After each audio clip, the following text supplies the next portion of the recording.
Um, hmm. The one good thing about sick that I feel right now is I don't really sound all that sick. You know, like whatever the sickness I have isn't really affecting like my throat and my sinuses or anything like that. It's mostly just like I feel sick.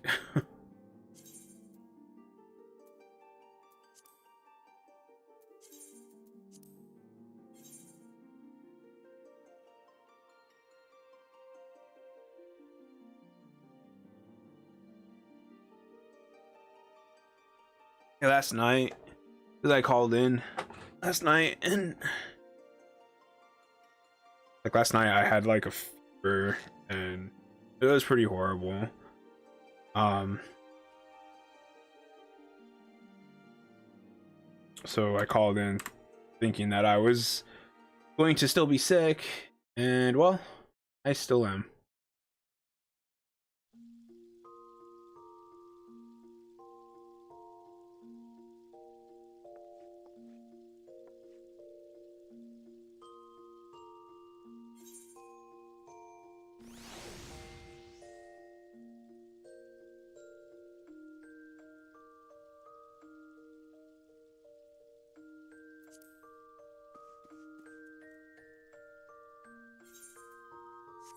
Now the bad thing about this that I didn't think about until just right this minute is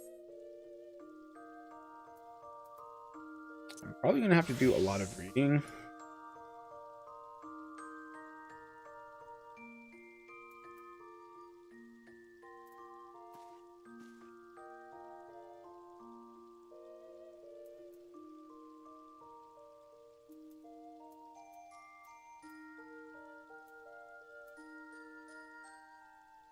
No, I want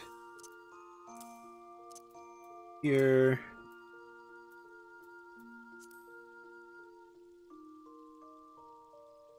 I'm just gonna do this real quick while I'm waiting. Uh,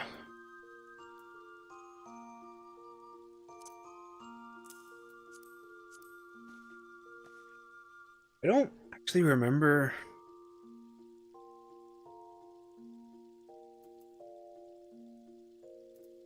too well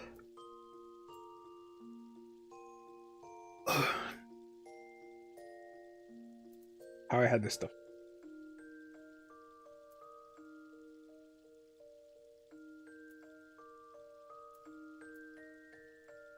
I know I want my attacks to be right there.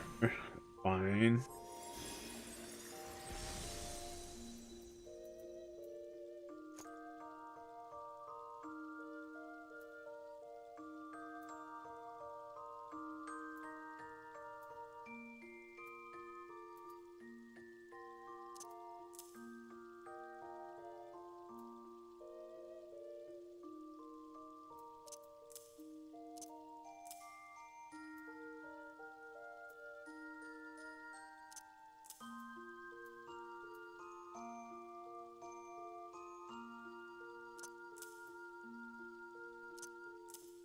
Oh, Benison was right there. I remember. Or Benediction. Divine Benison was someplace else.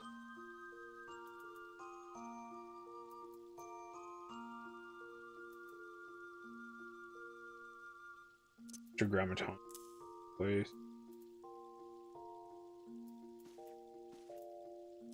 Pavel will be.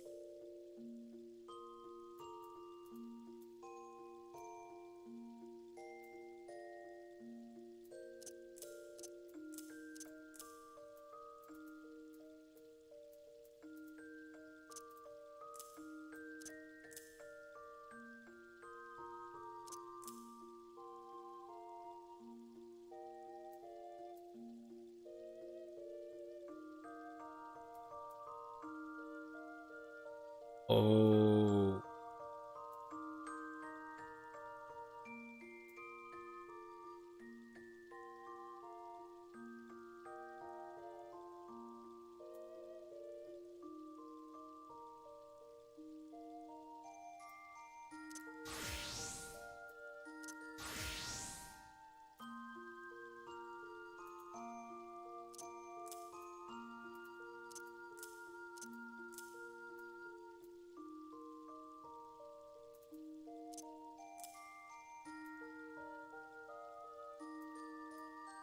Chin.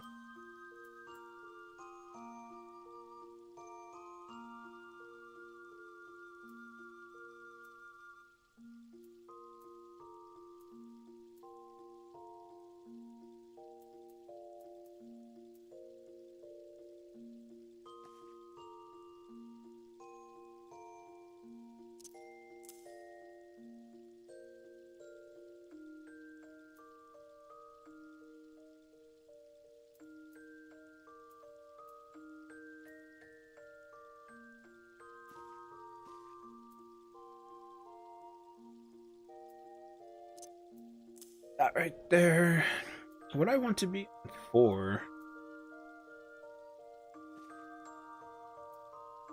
Kind of want, because I want thin air to be over here.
Fulgence.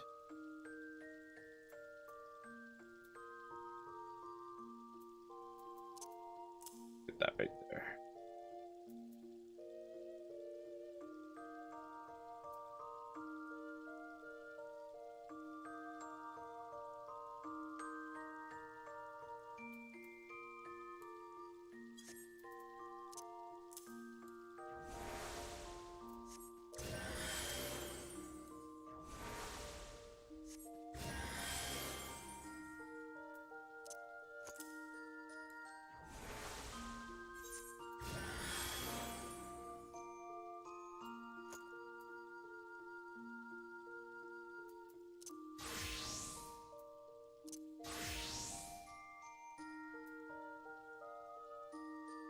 Boost.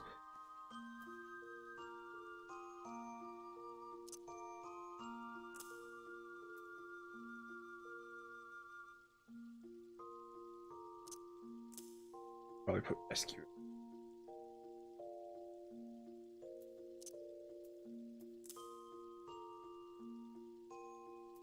Lucid dreaming is on. For sure, cast is not. Cast is on. Okay. I think.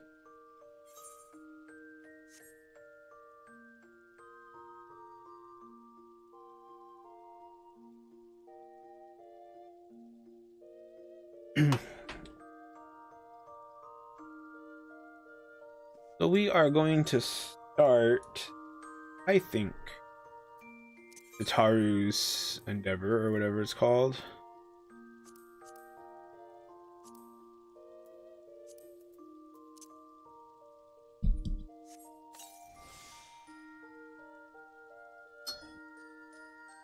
I made myself some fresh hot tea. I don't know, do I like look sick? I can't even tell.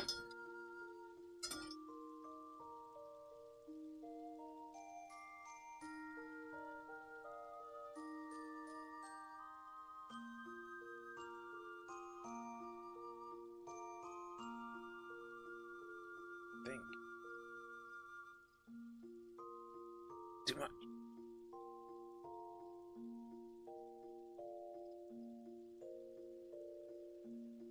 Kinda need to scoot this way a little bit.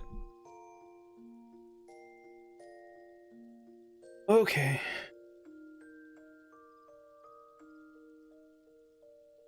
So I think her stuff is in Old Starland. So, well, I guess.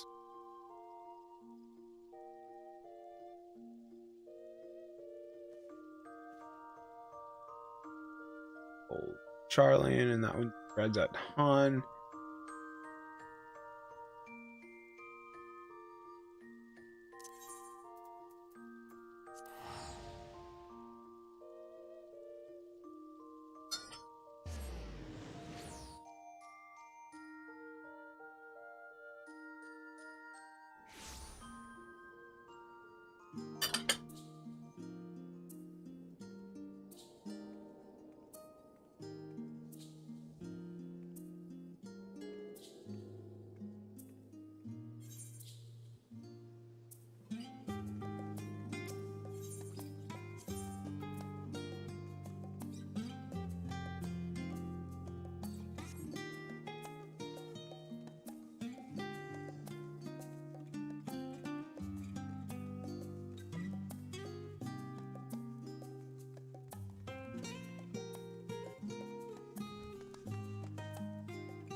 I said this last time, but I definitely like that these characters came back.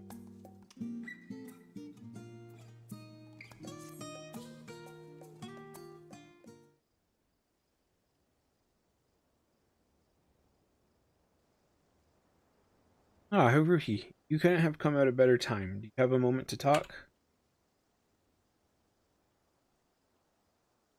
My thanks. You see, a foreign merchant approached the boutique with a proposal not long ago. Hancock of the East Aldenard Trading Company. Perhaps you've heard of him.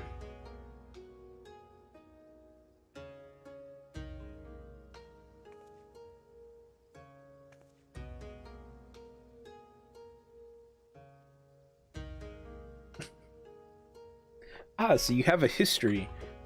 No, no wonder Mistress Tataru declared him scrupulous and deserving of infinite caution. Though there is a risk in dealing with a man of such flexible principles, his knowledge of the Hingen markets will do much to bolster our efforts to make inroads in the Far East. That is why, despite her misgivings, Mistress Tataru seeks to negotiate a partnership. For some reason or another, he has requested you be present at their meeting in Kugane. Go to Kugane? I realize business negotiations are not your forte, but we would be most grateful if you'd indulge his request. Of course, there is also the matter of our secret mission.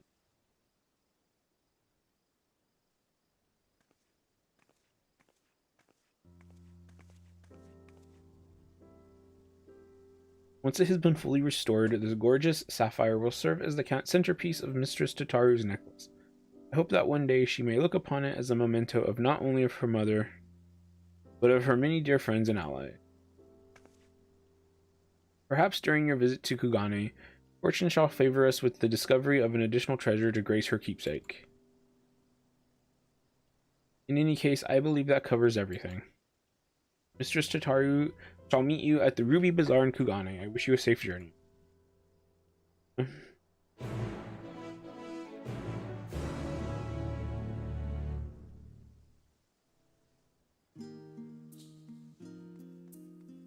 Ugh.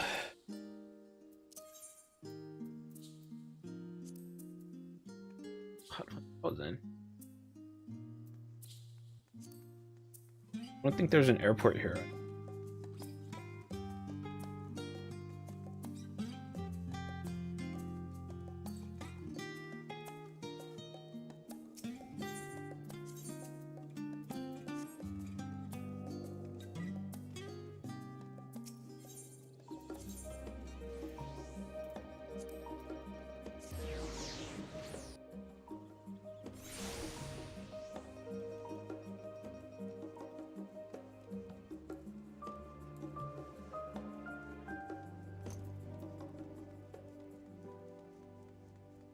Baga?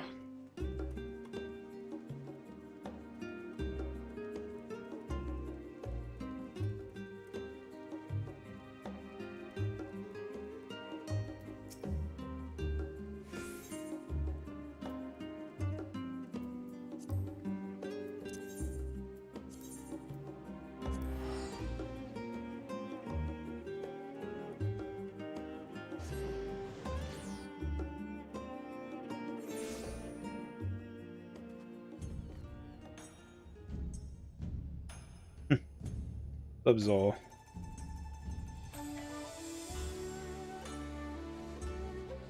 I don't feel good.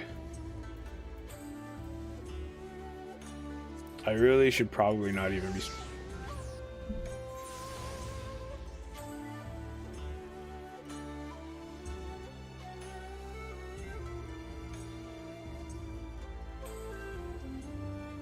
But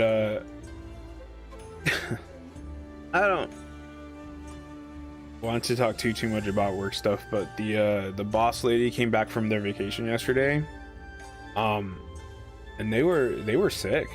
They were like all over the department, you know, coughing all over the place, and I felt fine when I was at work. I felt fine when I came home, but then when I was sleeping, I got like a fever and felt really terrible.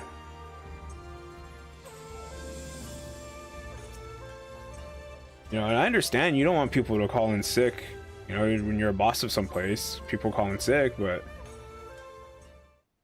you don't want the people working there to get sick too, I think.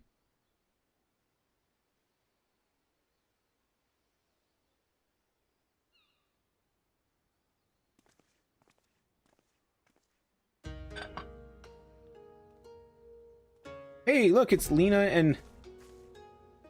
Are they going to be part of this? I hope so. I miss them. I miss Lena. I actually don't remember the sister's name. So glad you can make it. I'm equally thrilled by your arrival, though I expect I must apologize for the sudden invitation.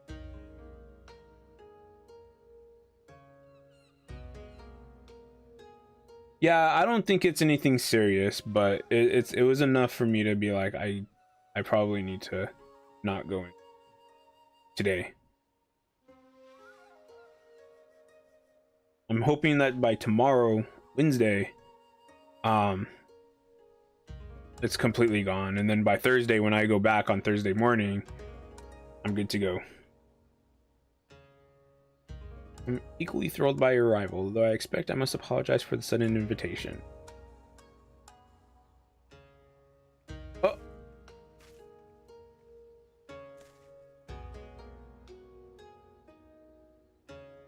Yes, you should, but more importantly, I'd like to know what the scheme is and how you intend to involve us. Oh my, so quick to assume the worst.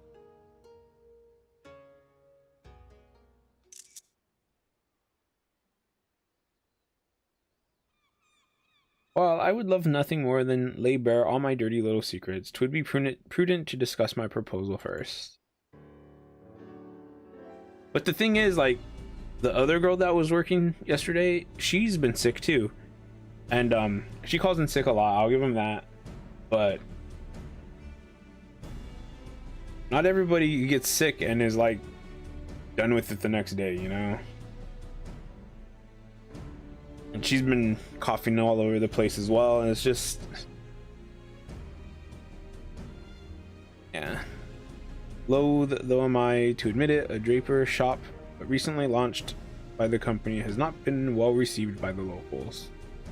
Our intention was to promote the sale of imported apparel woven by the Uldan Weavers Guild. Alas, it seems Western fashion holds little appeal for the citizens of Kugane. So we rethought our strategy. We would produce Hingen couture, but with world-renowned Uldan silks, kimono, as they are the favored choice of wear in the Far East. You know, that actually kind of makes sense, because I think Kugane is supposed to be like Japan, and Japan is very set in their traditions.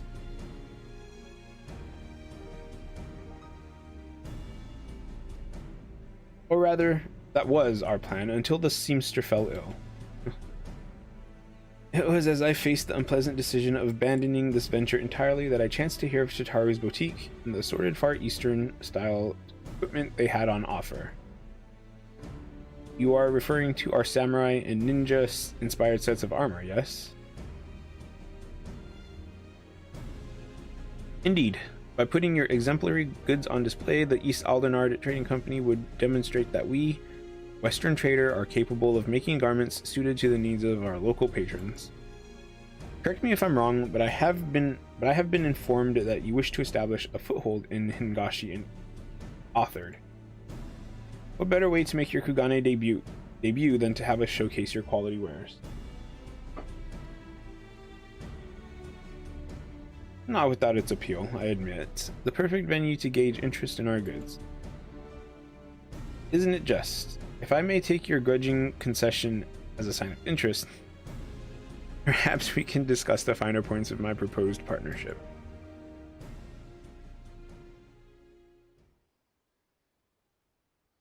Oh, we'll be discussing it at length, but I've yet to see how any of this would require Haruhi's involvement.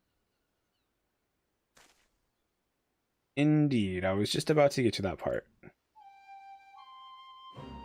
Not long ago, I crossed paths with a group of certain someones who were eager to call on Haruhi again. I found myself quite taken with them. Charming as they were, I felt compelled to facilitate this reunion. And of course, one can never collect too many favors. Alas, I know that you are predisposed to question the motives behind any invitation from the East Aldenar Trading Company. And with good cause, I concede. So I instead invited you here under the guise of assisting Tataru with a boutique-related affair. Hope you will forgive the deception. Rest assured that you shall be rewarded for your aid in this manner, your choice of recompense. Just before your arrival, I took the liberty of informing my new acquaintances that you would soon be making landfall on these shores. They ask that you meet them at Sakazuki in the Ruby Sea as soon as you are able. I believe it is a matter of some urgency, so if you could travel there forthwith. Excellent, I leave them in your capable hands. Zol, if you're still here, where are you at in Final Fantasy XIV now? Don't worry, I'm no stranger to Hancock's tricks. I'll make sure not to agree to anything until we've settled every last detail. Just do what you need to do and return when you can.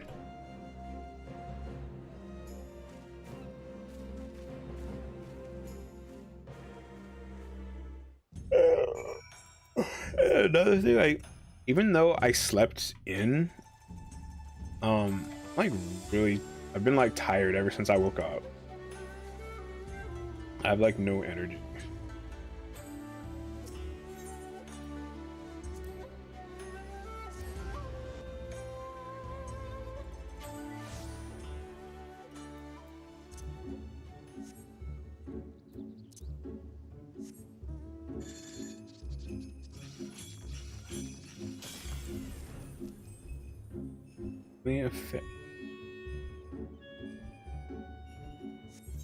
What? Why is that there?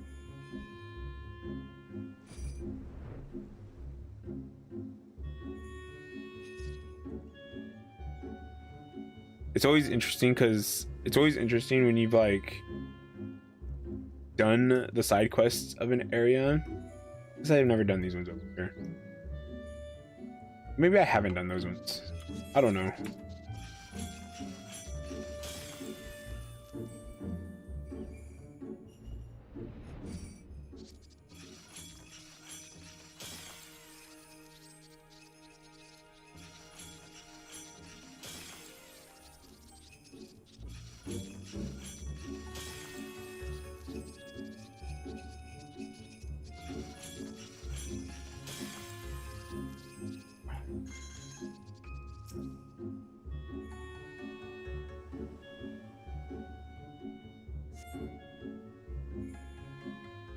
Yeah,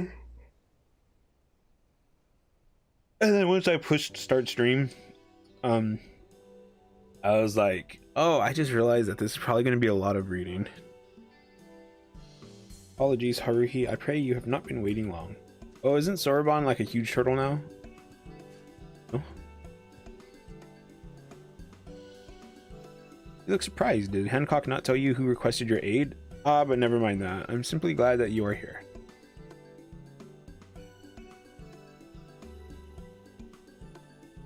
How have I been? Well, my training as the next Genbu continues apace. I must tell you, my friend, each day has been more trying than the last. Why, just the other day, the auspices placed 99 wasabi-filled takoyaki on a platter before me and instructed me to divine which single ball out of the entire batch was not filled with that dreadful spice. I really don't like wasabi.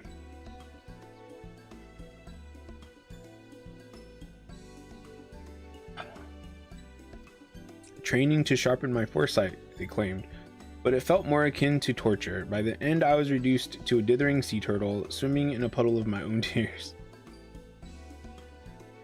That is all to say, I am only marginally closer to assuming my place as one of the four lords.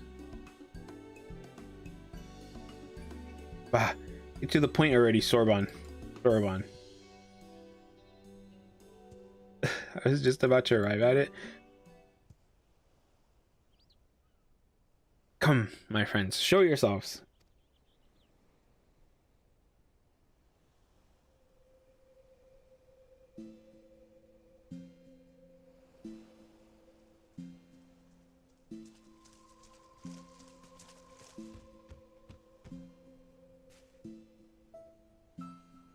Oh yeah, isn't Genbu like part of Sorbonne now? It has been some time. It has. I am relieved to see you in good health. I understand you have been through a great deal. Your concern is unwarranted. This is the woman who called our Maitama and inherited Tenzen's legacy. No trial she cannot overcome. You misunderstand me, my brother. That, or you deliberately insinuate that I lack faith in our Haruhi's capability. I love how that works.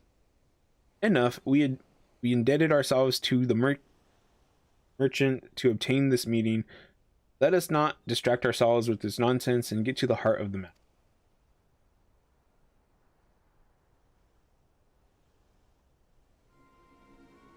Very well. You may not know this, but Senri's craving for dango often brings her to Kugane. Senri? It was during such a visit that she spied a suspicious individual on Kugane Dori. A man who not only wore raiments identical to Tenzen's, but who also claimed to be his long-lost descendant. This descendant was selling good luck charms, utterly devoid of benediction. His ploy is plain. He uses Tenzen's name to trick fools into buying his rubbish. Any who would dare sully Tenzen's name shall face my wrath. My flames will cleanse him of his sin and burn his soul to ash. Yeah, see, these lines definitely need a bit more oomph to them, which I just cannot give them right now. Too merciful a punishment, I say. I shall personally render unto him every pain imaginable. By the kami, is it possible they have both succumbed to the Eramatama once more?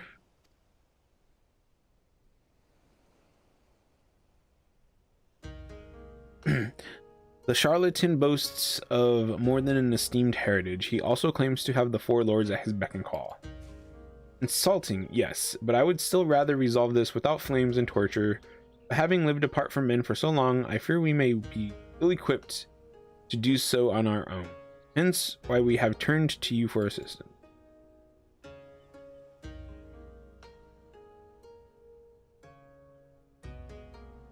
You needn't agree to anything just yet, but why don't we at least seek out this descendant and take his measure ourselves?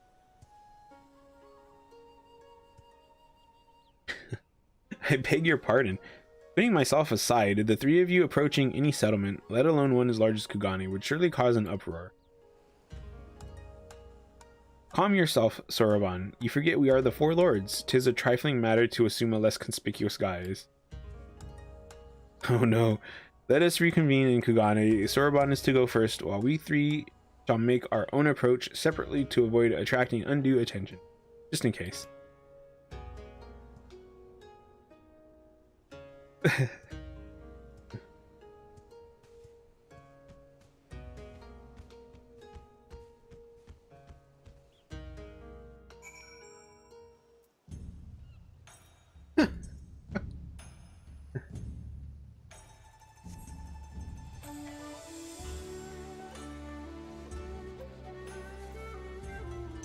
Oops.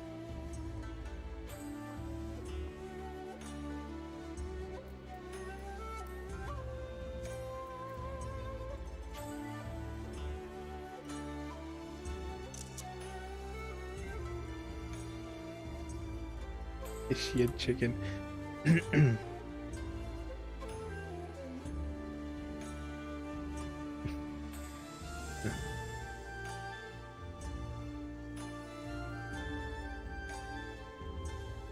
I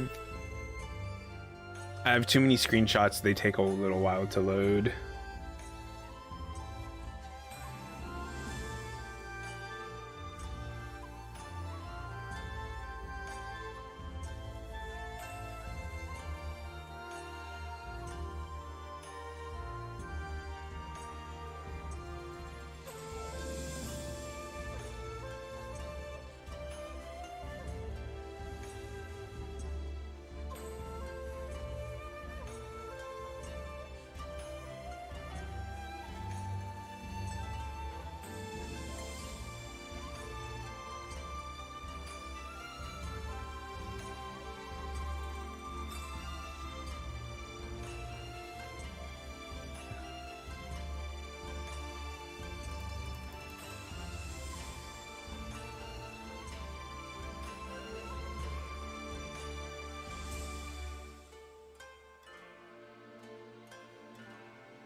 Thanks. They're not they're not disguised for Kugane, but they're totally disguised that if you saw these people running around in game, you would just think that there were other players. Long has it been since I walked the streets of a city this size? I did so once to visit a tea house with Tenzin. I accompanied him in disguise. How my heart raced at the thrill and joy of it, till a priest saw through my glamour. Oh, the commotion that followed. Do not think I haven't noticed you eyeing my costume, if you must know. I acquired it during my travels in the West. I am rather fond of its soft and fluffy texture. We met Hancock by pure chance, recognizing us as the auspices of legend. Said he wished to help us out of the kindness of his heart. I almost believed him.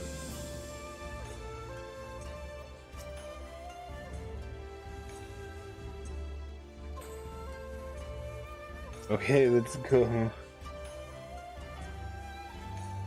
It would seem we have managed to arrive with little fuss.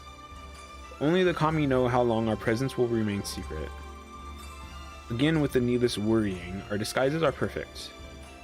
None may suspect you are the four lords at first glance, but you are suspicious in the extreme. We could have used our power to assume the form of men, but those of keen sight would still be able to discern our true nature. The costumes were an innocuous alternative. There's nothing innocuous about them. Senri said... Who is Senri? Senri said she found the swindler on Kogari Dori, yes? Let us head there at once.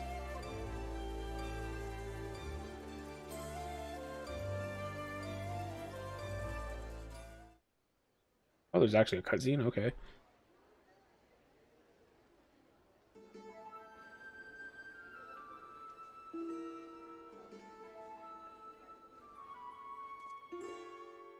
Gather round, friends, gather round. As you have no doubt surmised from my crimson armor, I am the proud descendant of Tenzin, the famous hero of Eld who once slew an entire host of fearsome Oni.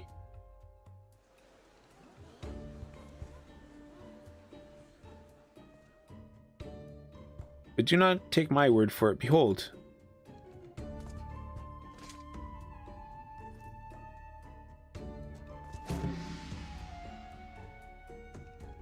In this hand, I hold Tenzen's beloved katana, the Phoenix Blade. Oh, can you get that as glam?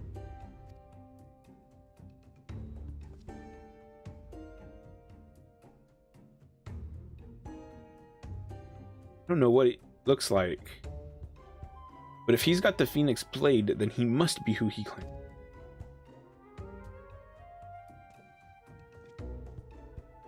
Idiots. The true blade has remained in our care since Tenzen's passing.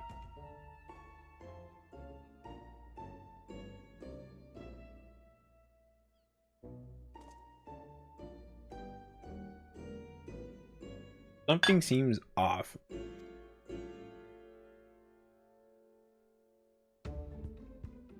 I see there are some who remain unconvinced. Very well, you leave me no choice. Allow me to introduce you to my sworn allies. Four lords, oh no. Oh dear, I'm almost afraid to look.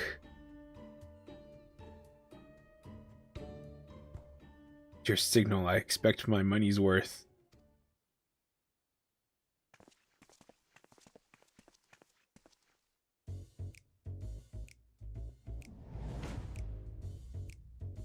Inbu, the turtle auspice enforcer of calamity. Okay, one of the red Kojins.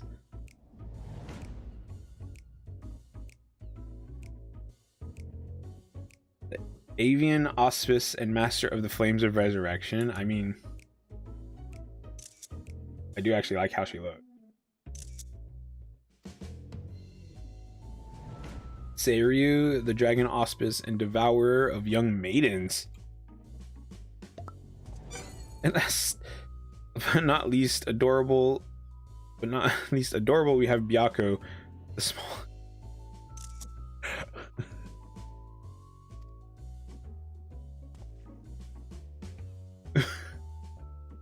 Why am I alone a cuddly creature? Surely he could have hired a Hrothgar or Miko Tatum. It's really ironic because he's complaining about it, yet he picked an outfit because it's a cuddly fluffy creature. At least he did not slander your character. Devourer of young maidens. Pah, ha.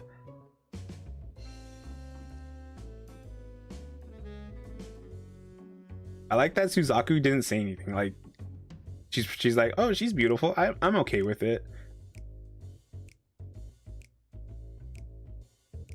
What is this rabble? And all who've heard the tale of Tenzen know that the four lords are beasts, not three murmurs and a cat.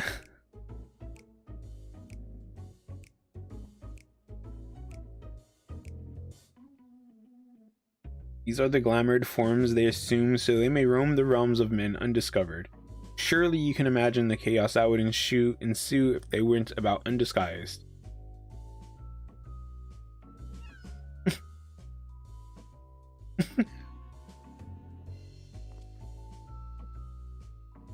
I like how in the cat feud he smiled because it's a cute kitten. Even so, there's no way they'd wear such ridiculous outfit. Huh? Yet here they are, dressed in far worse.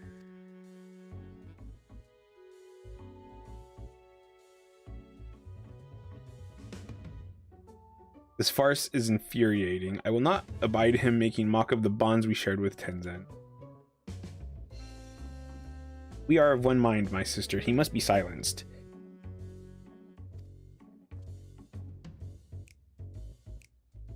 Does Tenzen even have a descendant? There is nothing in the legends about him fathering any children. That's true.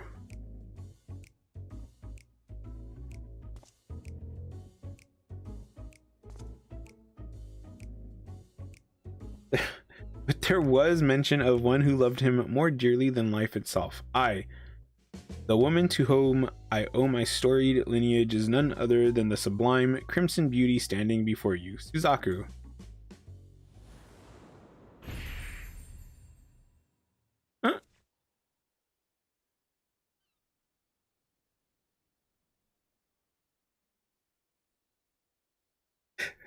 Let him speak. Perhaps he is not wholly deserving of immolation.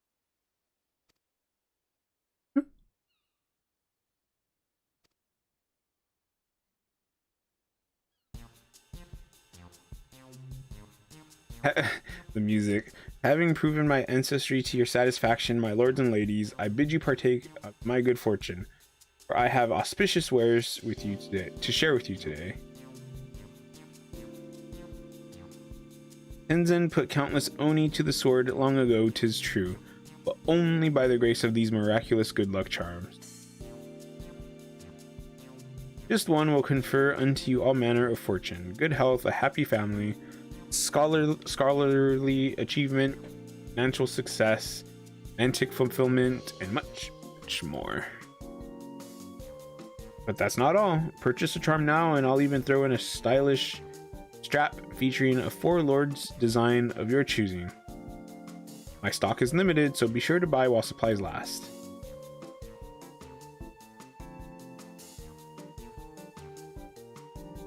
$10. Oh, clumsy co-conspirator.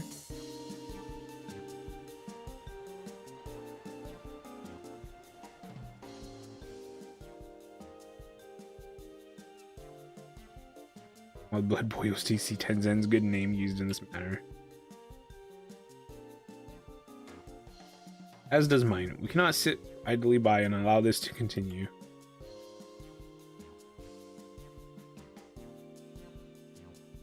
I think our purveyor of good fortune is in need of a proper scare. Are you convinced as well?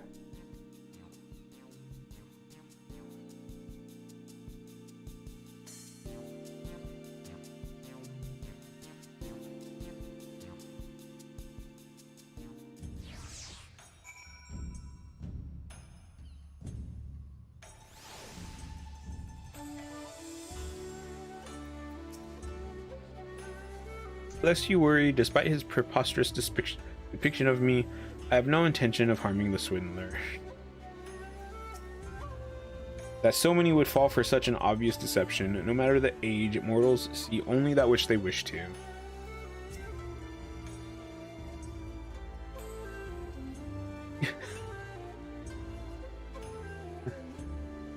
He is a most persuasive and cunning adversary.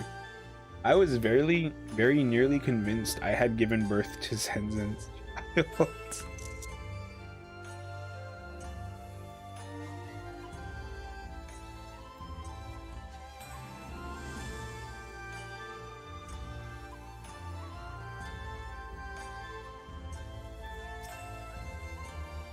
He seemed quite pleased with himself as he packed up his stall.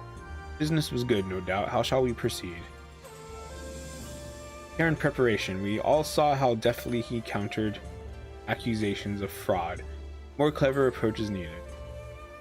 We must limit his ability to spin more lies. Have you any ideas?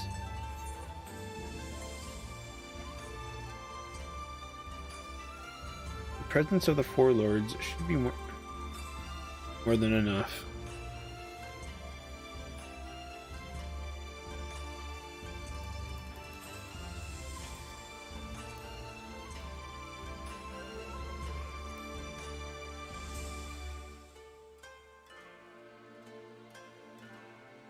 Oh, indeed, our very existence alone is enough to prove his claims false. Then it is settled. You shall play the role of Tenzin's true descendant, and we shall accompany you. Thus, at your side, the impostor will have no choice but to confess his crimes. Still, we would be wise to prepare for contingency. With me, Soraban, we make for Raisin Temple. Raisin? Then it is up to us to find and confront the swindler. You are familiar with the city. I bid you lead the way. Speak with Suzaku when you are ready.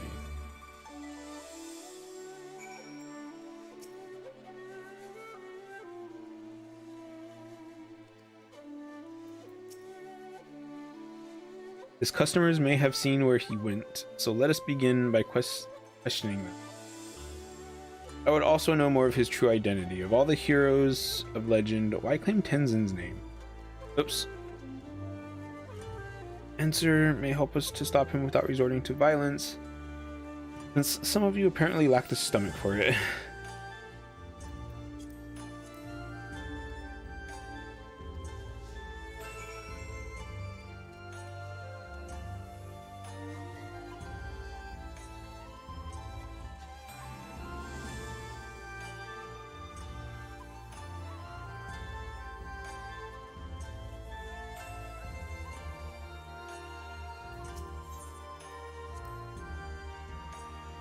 Senri made mention of a wonderful tea house she frequents to feed her dongo addiction. She is kind enough to bring back a portion to us at the temple after every visit. I know, rice dumplings have naught to do with our purpose, but we should find a spare moment. Know that I'm particularly fond of Mitarashi dongo.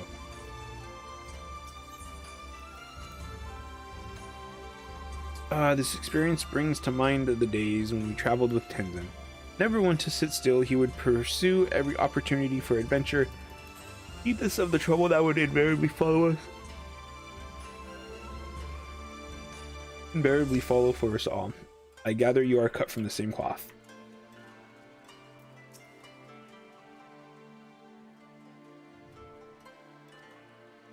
He who commands the four lords of legend. As long as I have this, fortune shall surely shine upon me.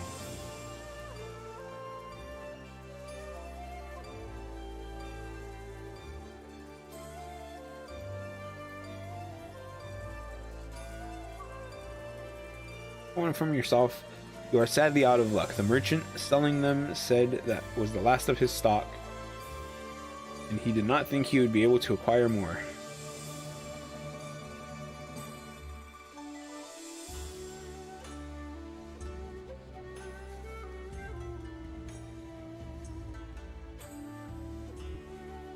But if you wish to hear from him, he was headed towards Asogari Bridge. You will know him by his attire. I swear, he was the spitting image of Tenzin from the storybook.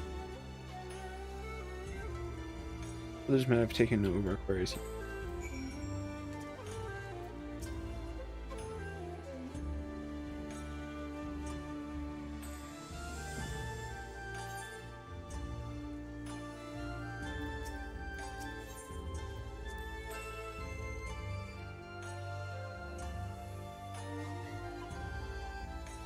Oh, up.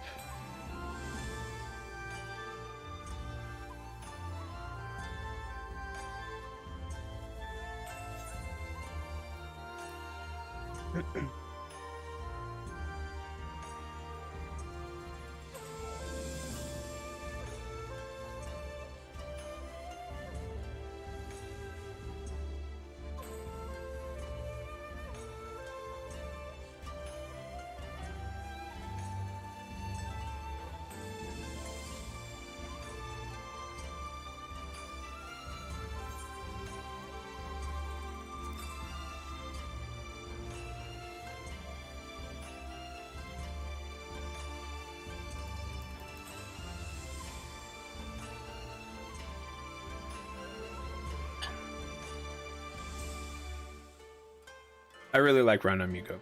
I really liked her character.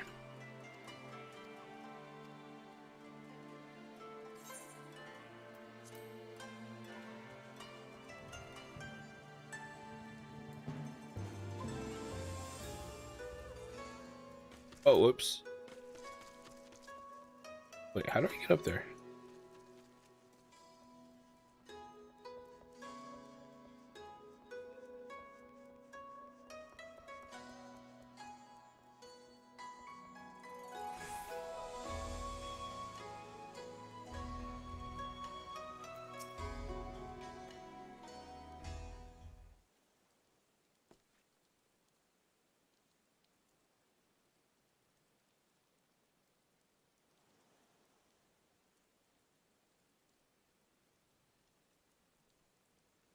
Have I seen a man claiming to be Tenzin's descendant?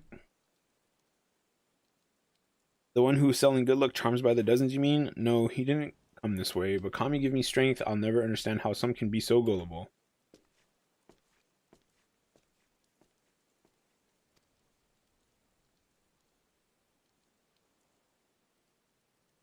Yodo? Oh, well, look who it is. I know that name. Oh, it's a stupid...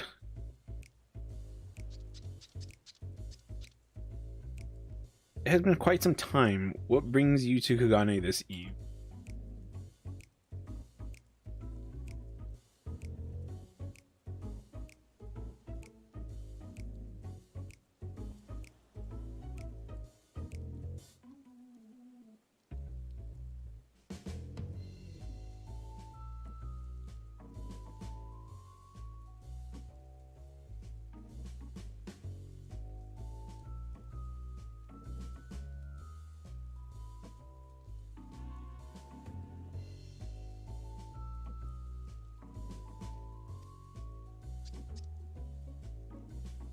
Him?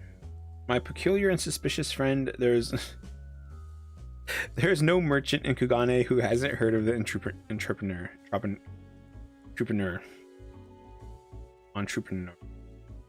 say that name right now for some reason. He's made a fortune masquerading as Tenzin's heir. A brilliant scheme, very profitable. Tried to get in on it myself, but the Baron will suffer no competition. Who is this Baron of whom you speak?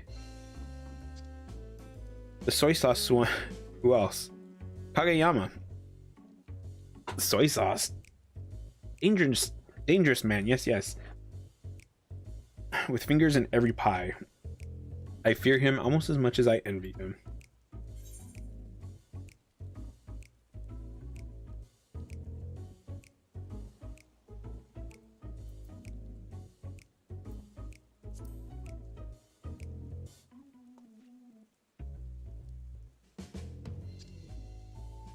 Oh, you've had dealings with him, have you? I'm sure I have, and I don't remember, though. If you know, then you know. Issue, on the other hand, is still something of an enigma. Skilled seamster, dedicated to his craft, yet he partnered with Kageyama. I never would have guessed he had it in him.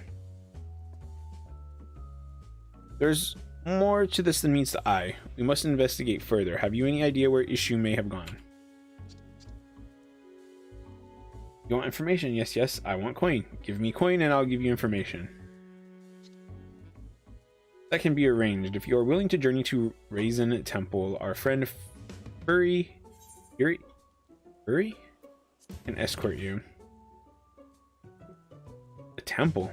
And one I've never heard of at that. Wait, is it the sort of place where mortals fear to tread and malevolent spirits do dwell?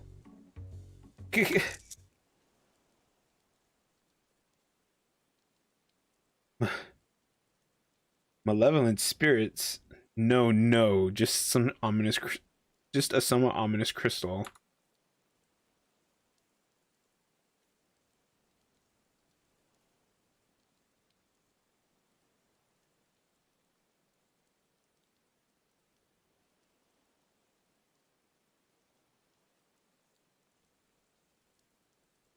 Okay.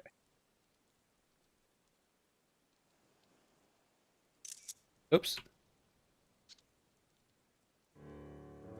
I'll take your word for it. As for Issue, he came to me and requested passage to the Isle of Beko, where he was to rendezvous with Kageyama. I refused. Better to not involve myself in the Baron's affairs, you understand. Yodo, was it? You have our thanks. We shall fulfill our end of the bargain. You need not fear.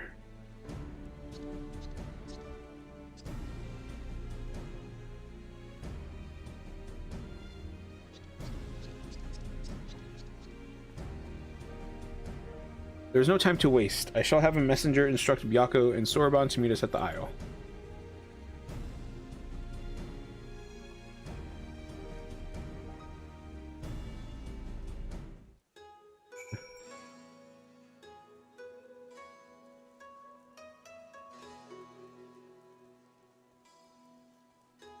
Lena.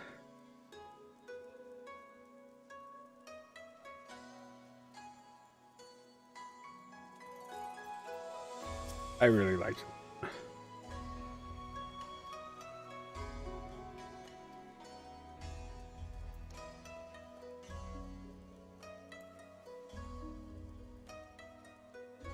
I really like Lena right there. I really like when you finish a quest line. Like that one was the Ivalis quest line. I really like that sometimes the NPCs stay right there so you can like talk to them. And I like it even more when they have different things to say based on what you've done in the story.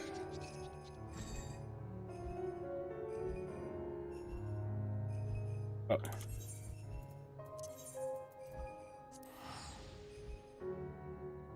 Like, I like being able to talk to Lena again because she's just standing there, but I do wish that she said something different.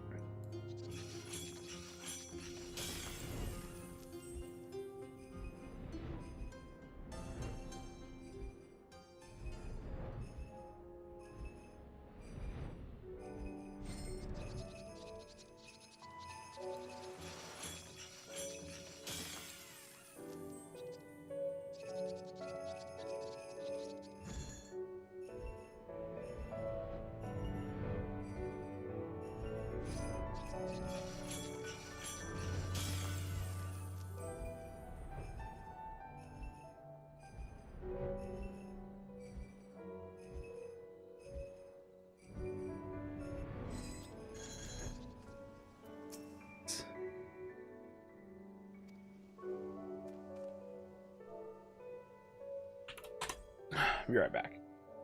1 second.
Alright, alright, I'm back. I remembered that I'm doing laundry today. Gotta do that real quick. I took some medicine, so hopefully that'll help me improve a little. Ishu and Kageyama will want to keep away from prying eyes, somewhere near these rocks. Perhaps let us take cover and eavesdrop on their conversation when they join us.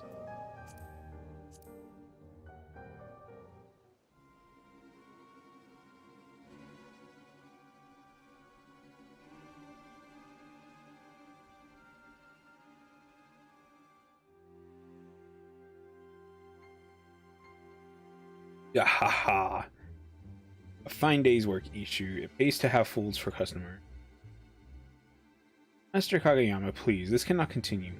I shudder to think how the four lords would react if they learned of our crime. Remind me, who was it who delivered you from a life of destitution after you lost your job as a seamster? Pray tell, who?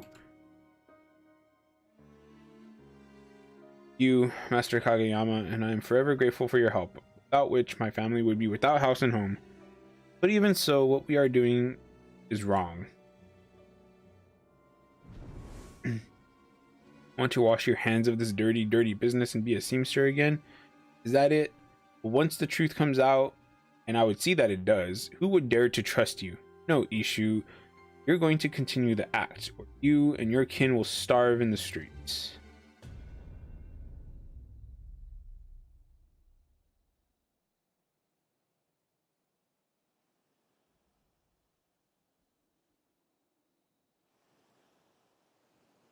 That's the way of it.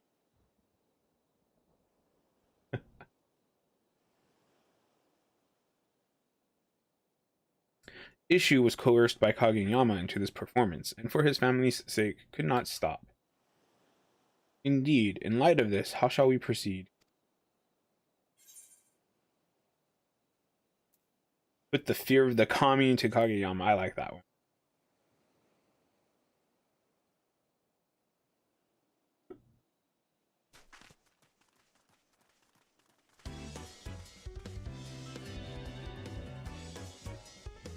Who are you, and why are you wearing such ridiculous outfits?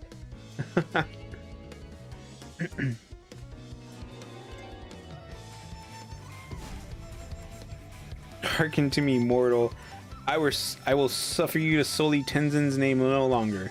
Defy me, and you shall not like the consequences. See if I can catch one with the lightning bolt there.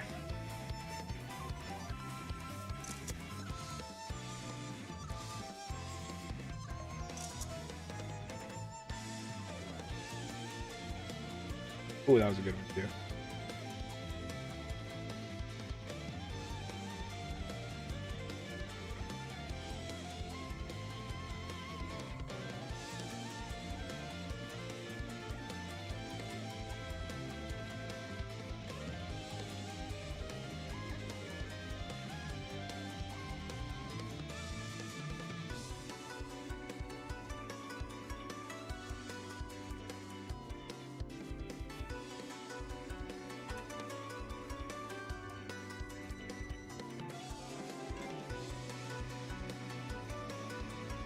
These are all spoilers. This from Aru. So nothing really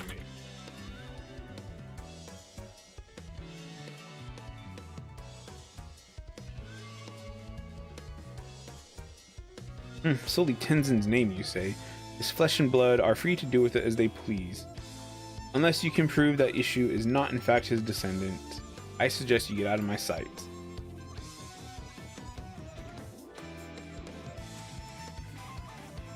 Prove it we shall. Oh no.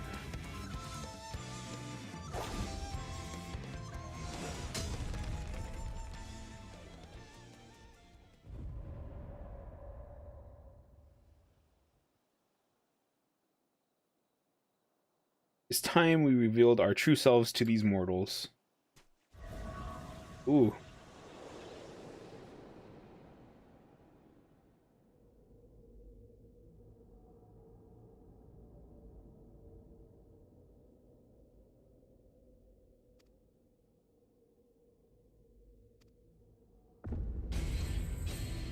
They look so awesome.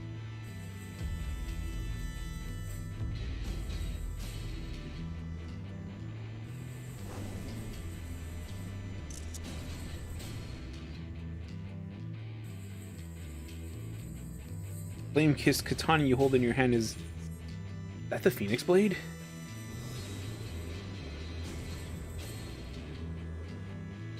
For the crimes you have wrought in Tenzin's name, your punishment will be severe indeed. I don't know, Genbu just being like an old turtle doesn't really seem all that frightening.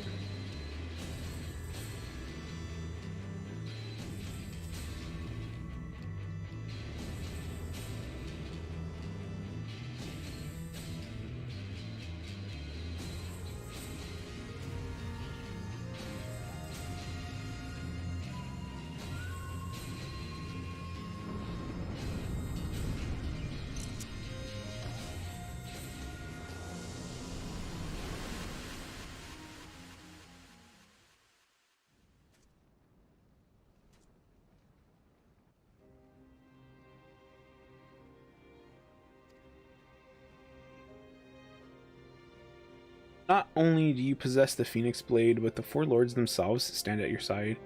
Tell me, are you Tenzin's descendant?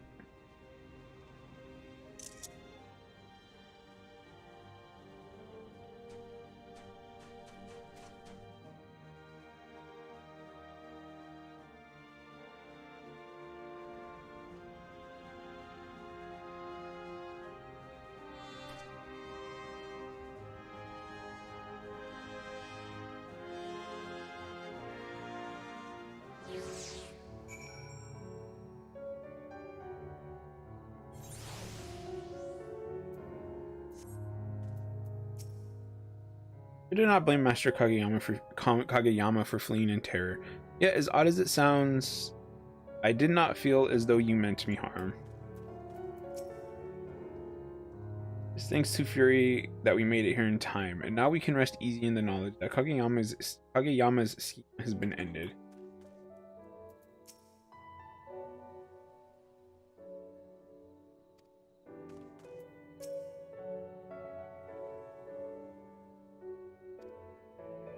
Of course it does. My character is also a samurai. At Tenzin's behest, I once played the role of a ferocious tiger to frighten the peoples of a village and drive them to flee where they were buried in a landslide. He took part in the deception as well, but to be honest, your acting put his to shame. Have you considered auditioning in the Mujikoza theater?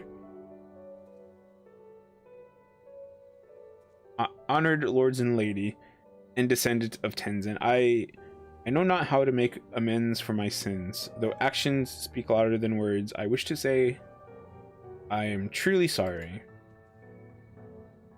Man or beast, we all make mistakes. I am told you are a master seamster. I might not go so far as to say master, but with my skill I managed to put food on the table. Then perhaps I shall have a word with an old friend.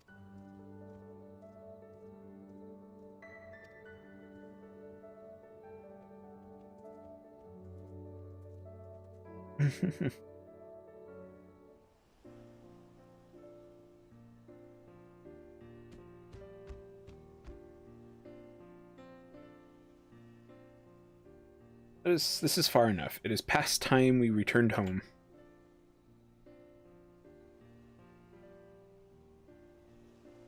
We are once more in your debt. It is because of you that this affair could be concluded before Tenzin's reputation suffered irreparable harm. Thank you.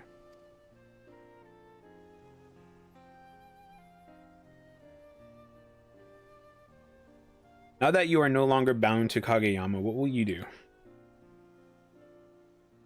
Well, I know I must take responsibility for my actions. I will confess my crimes at the Sekisugumi. After I am released from my imprisonment, I shall take up an honest trade once more, and not rest until I have repaid each and every victim of my deception.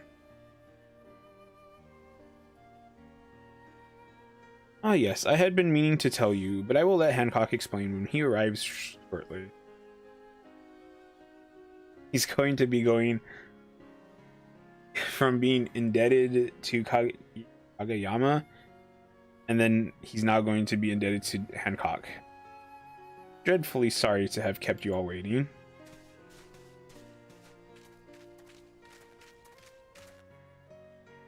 Ah, speak of the devil.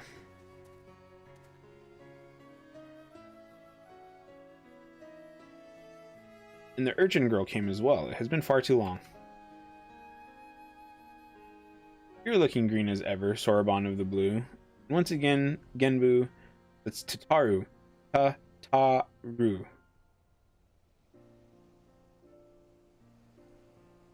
Is it Tataru or is it Tataru? I'm sure I'll have to remind you next time too.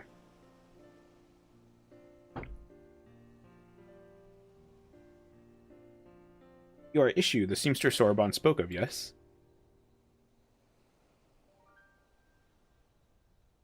If it is gainful employment you seek, the East Aldenard Trading Company would be thrilled to hire one of your expertise to work at our draper shop. The seamster in our service fell ill, and we've been looking for a replacement.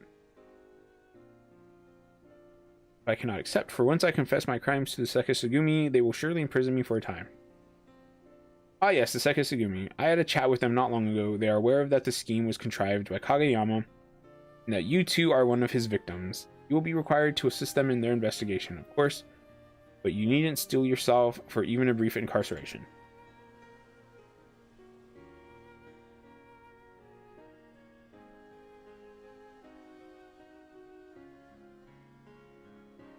Hancock, you have our thanks for calling Haruhi-chan to our aid. Oh no, not at all. I am pleased to have been of service. I have not forgotten our arrangement. Have you decided upon a reward?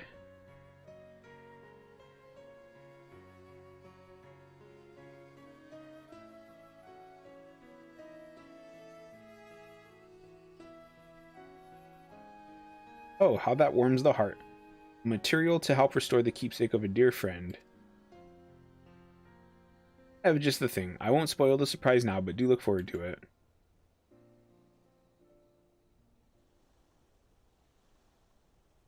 I suppose we had better return to the city, but before that, you could have called upon me too, you know. It's not like I wasn't part of the whole saving the Ruby Sea from becoming consumed by roaring flames endeavor thing. Oh ho ho, forgive us, urchin girl, Tataru. We assumed you were busy. That, and you did struggle mightily to help Haruhi restrain Soroban that one time, so there was some concern that you might prove a liability should it come to blow. Nevertheless, we will take your words to heart. Perhaps we should assume our guises and walk among men more often. It was a refreshing change of pace on the whole. I would not be against it. We were in a bit of a rush on this occasion, but with a longer visit we might better appreciate men's curious ways. I have no doubt we shall meet again. I but pray that the time comes sooner than later.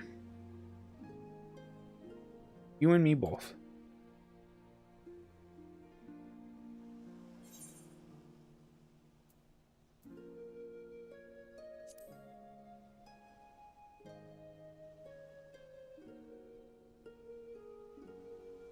No, you are always welcome. The others would be thrilled to see you and Tataru both.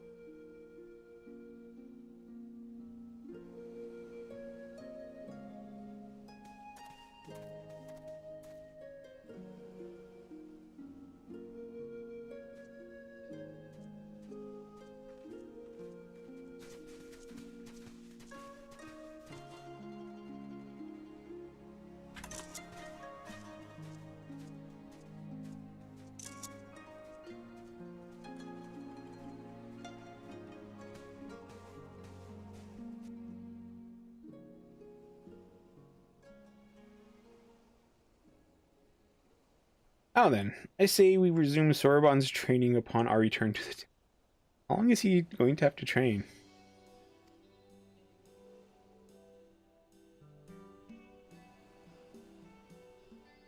Well, to apprise Hancock of Issue's predicament, he may now make amends by putting his talents to good use and continue to provide for his family. Indeed, 'twas behavior befitting one destined to become the next Anvu. The road ahead is long. Doubt not that you are worthy, and so we want only to encourage you to reach your full potential.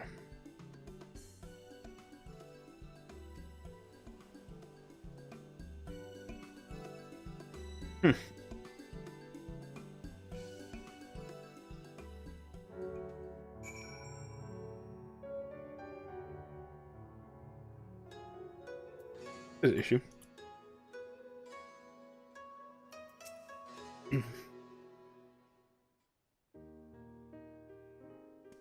I can still hardly believe the Sekisugumi only wished to question me.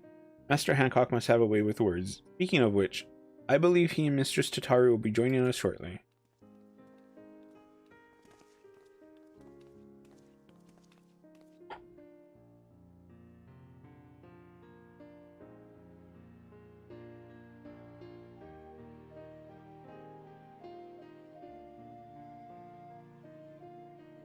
You know, I like, it was like a month ago now, and like this part right here, your immediate employment, like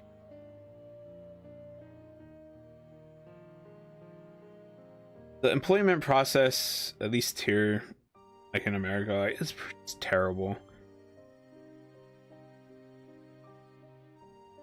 You have to go through all this crap. like I'm not trying, like the stuff that I apply for, I'm not trying, like it's not career stuff, you know. It's not like I'm trying to be a an architect or anything like that where I need to have like degree. Like I was trying to get hired in retail, and the things that the hoops that you got to jump through just to get like even considered is horrible.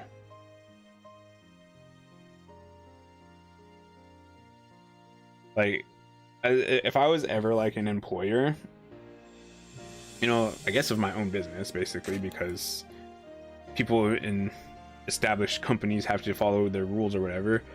Like, I feel like you only need to know very few things about a person to be able to hire them. And with truthful answers, you know, do you do drugs?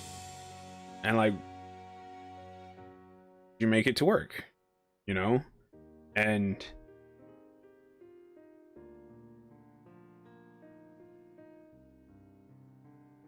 like, if you don't do the first one, like there's really no reason not to hire somebody.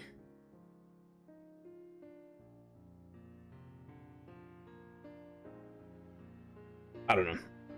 It's just, you gotta, like, when you go through like your interview and stuff, you gotta like answer these stupid questions, and it sucks.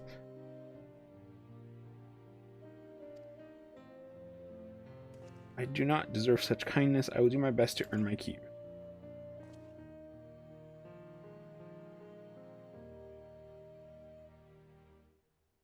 Like, if you have a skill set,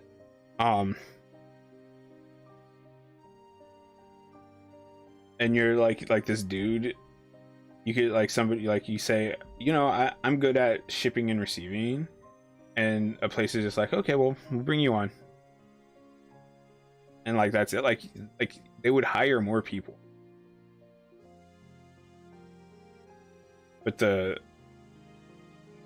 job getting process sucks. I want you to know that I intend to work hard to make up for the many mistakes that I've made. And the thing about it is that all jobs have like a trial period. Like, it's not like they hire you and you're just like, go and do the max amount of the job that can do. You know, you got to train, and like any sort of like benefits that you would get, or like consistency in your schedule or whatever, like you got to be there for X amount of days. I'm annoyed by it. I want you to know that I intend to work hard to make up for the many mistakes that I've made. Not much, but I have prepared a gift for you as an expression of my gratitude. A set of garments that I made before I was embroiled in Master Kageyama's scheme. The lords and ladies of Kugane once held my work in high regard, and I hoped you will as well. Oh, you get an outfit? That's nice. I didn't know that.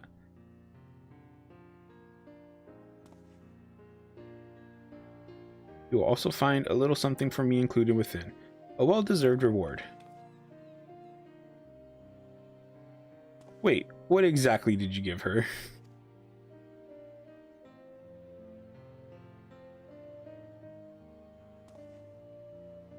Payment for introducing the East Aldenar Trading Company to prospective new clients. What else?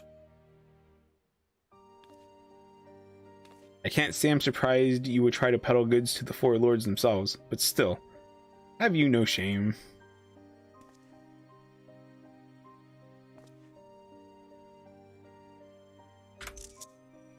Regardless, now is as good as time as any to inform Haruhi of the result of our deliberations. Said result being, we have agreed to an official partnership with the East Aldenar Trading Company, one which I will exploit for all it's worth to make Taru's boutique a household name in Kugane. I pray this is the start of a mutually beneficial partnership. To business. I would have a tour of this draper shop of yours immediately, if you don't mind.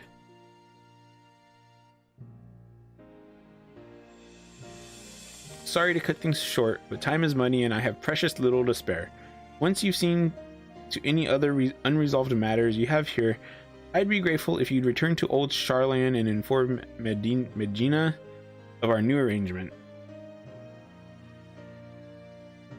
How many more is this going to have? Is this going to finish by, I guess, the next expansion?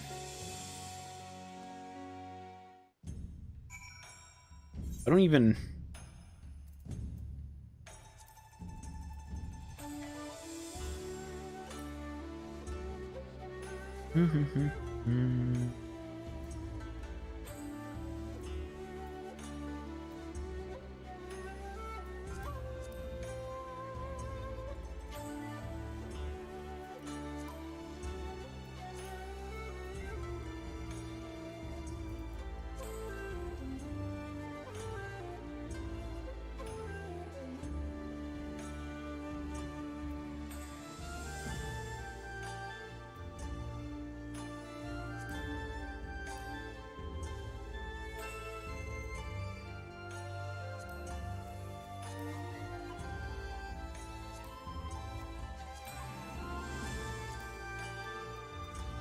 Here we go.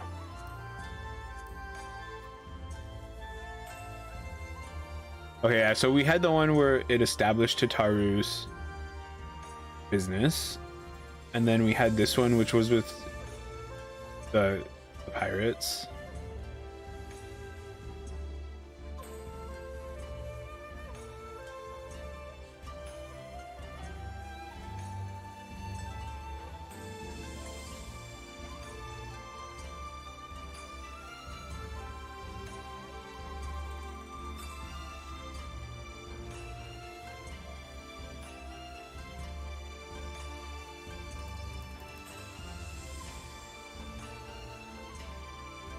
Monstrous cockatoos.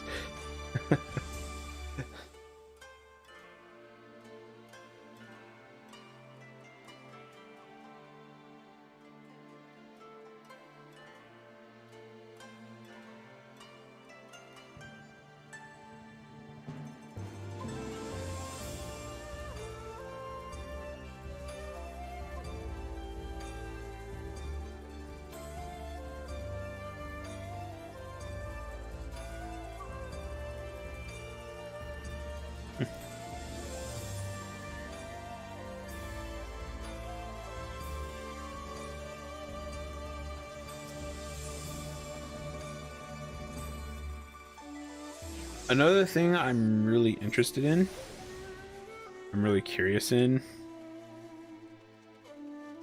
is the continuation of the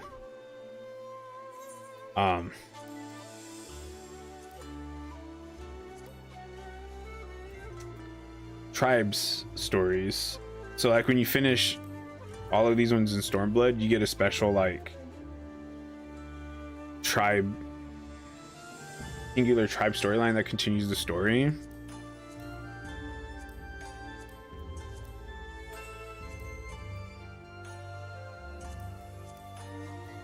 I really should try to do these today.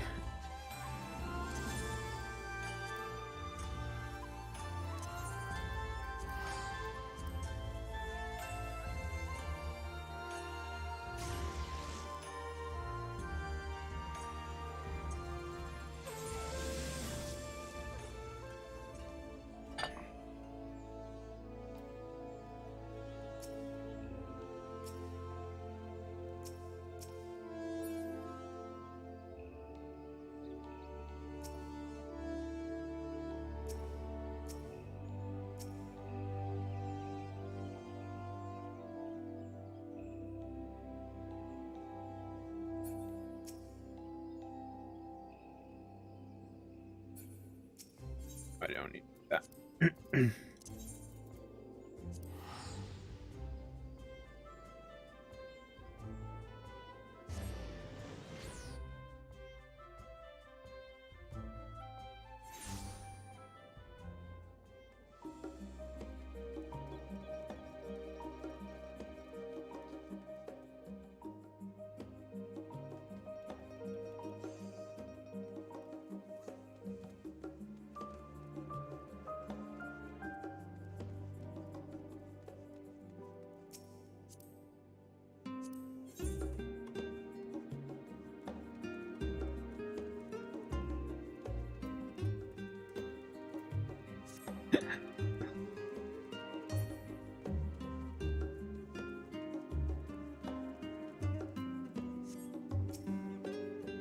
Welcome back. Negotiations with Master Hancock were fruitful, I hope.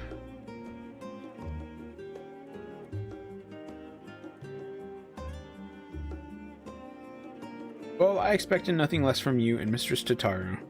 As for Mistress Tataru's necklace, you say Master Hancock slipped a gift into the parcel you received from Issue, yes? May I have a look?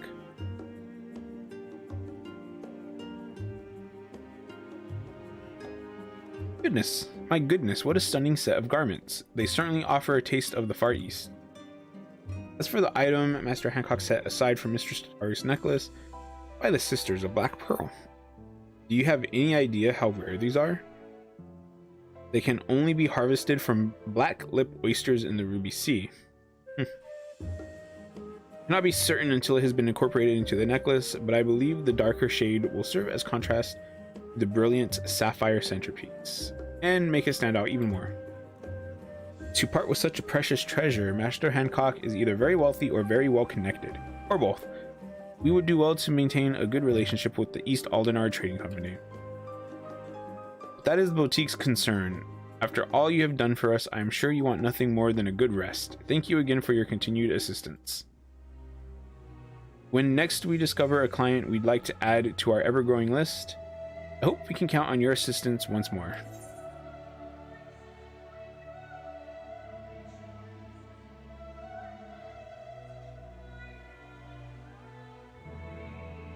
What do we got here?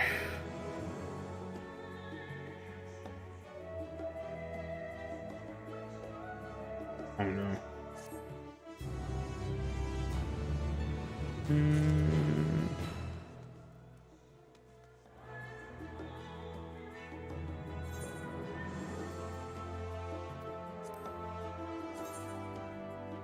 Ooh.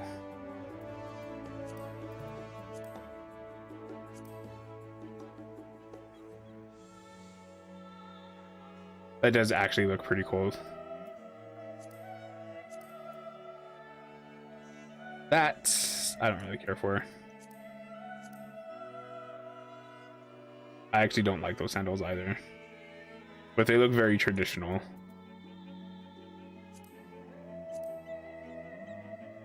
Oh.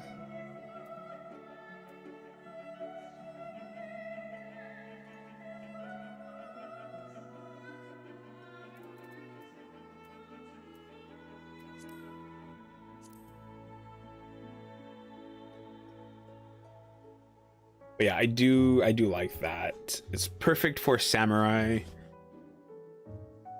Um, I guess if you used some different pants, you could probably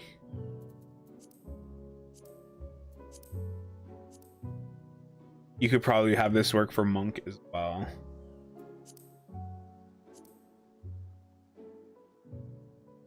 But yeah, it definitely works for samurai. All right, so first things first, I need to go to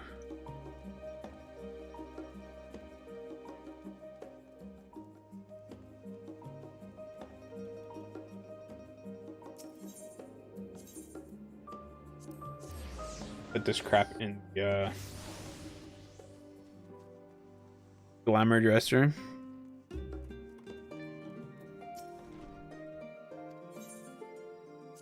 I remember when this room right here used to be full of people.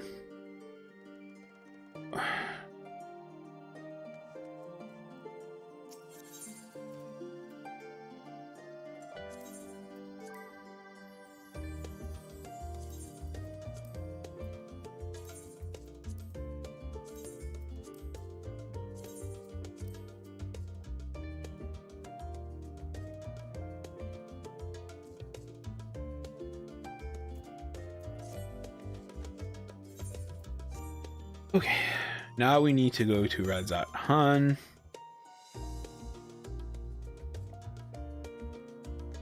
I think I'm a little curious about the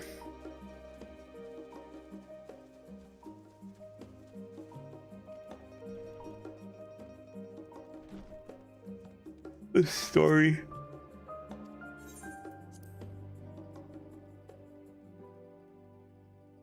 of the dude that I fought.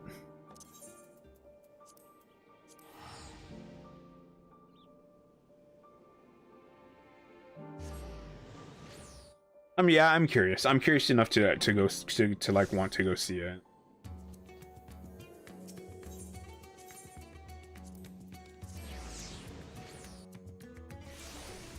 Like Scarmillion, I really didn't care for that character. Like I actually probably would have liked that character more if it had no backstory, because his backstory was kind of pathetic, to be honest.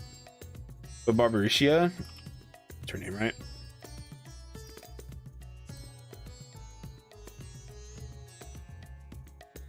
Yeah, Barbaricia.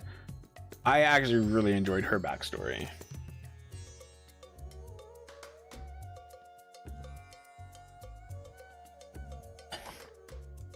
But at the same time, like even though I enjoyed her story, I actually didn't need it. I don't need every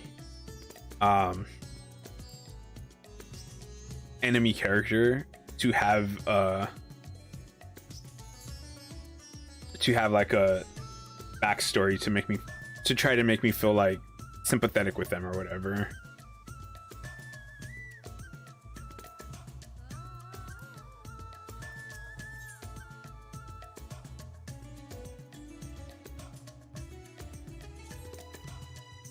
Okay, let's see how long this takes. Office Mistress Haruhi. Since last we spoke, I have continued keeping an eye on the voidsent.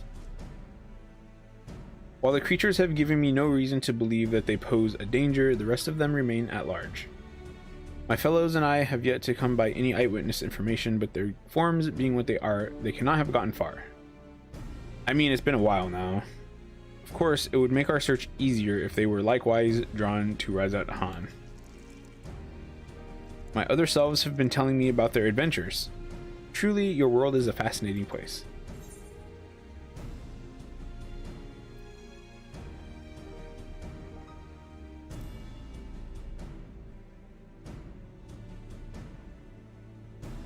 So you've enjoyed hearing my tales. I would be glad to share more with you.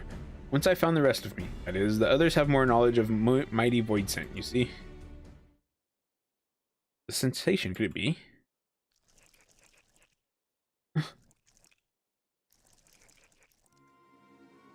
Rest of myself, they're very close now.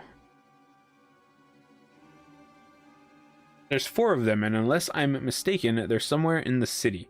Please find them for me, that I might be whole again. As before, by way of payment, they will tell you about powerful voidsent and their pasts. Okay, so I'm gonna get both of theirs, I guess. This appears to be that this way. Perhaps that's a good place to start.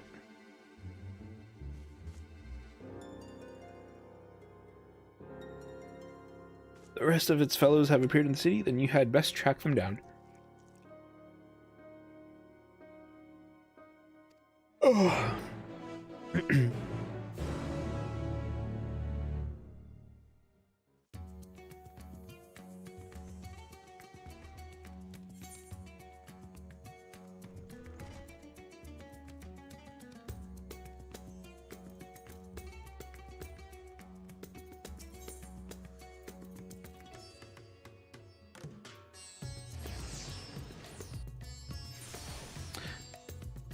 Yeah, I still don't feel.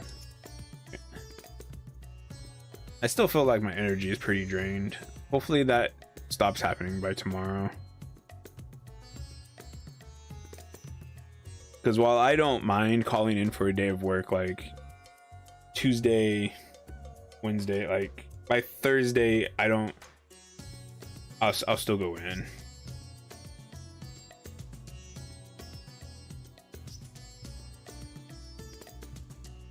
The rest of me are here too? What a relief. I was taking in the sights in a village nearby when I realized I had become separated.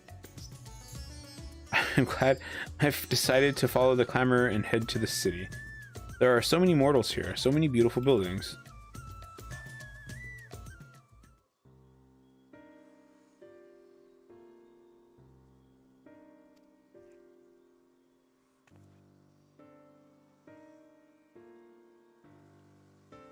This, my boy, is the resting place of the great Al-Zadal.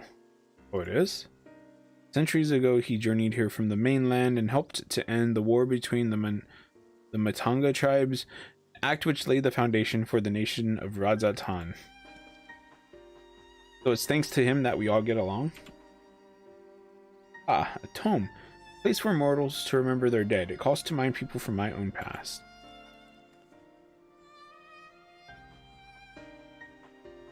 My mother, who died in the Contra Memoria, and the ones who laid her to rest. Wait, your mother?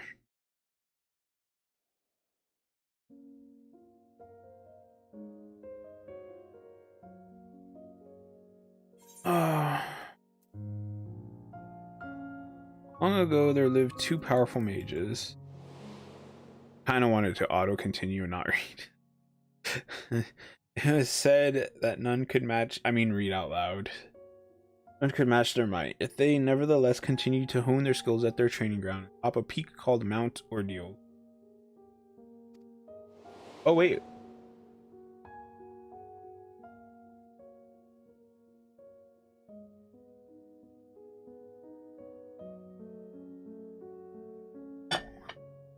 One day, fell fiends began attacking villages unprovoked. Upon hearing the grim tidings, the mages came to a resolution. Through years of training, we have mastered our flames. 'Tis time for us to employ them for the salvation of the world. So it was that the pair descended the mountain and set about vanquishing the fiend.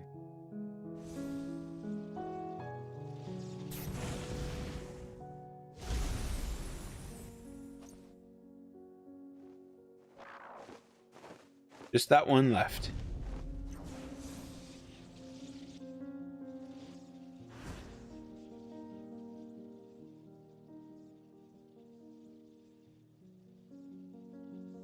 Oh.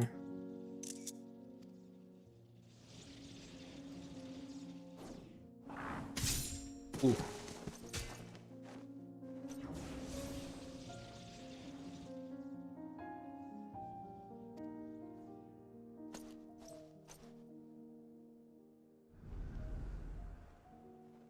You're gonna kill the daughter.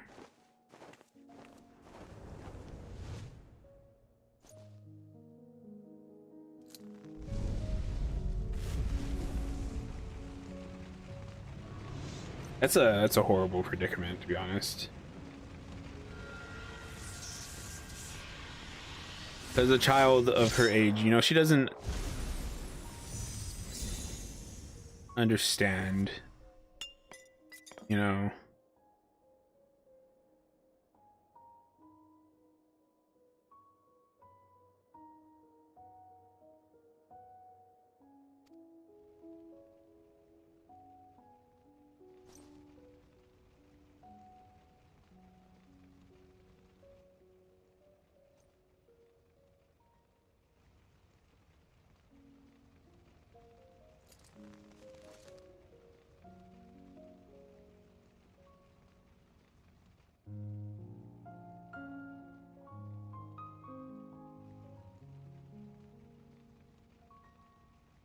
Said that I would save the world, but I couldn't save even a single life.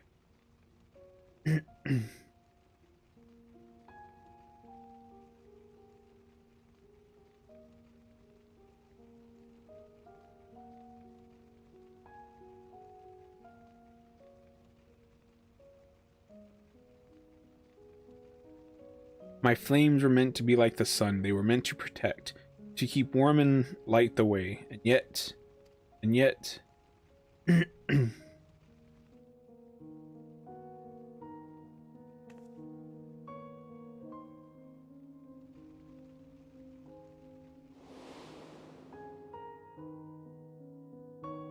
his great fury at his failings, the mage's face turned red as a ruby.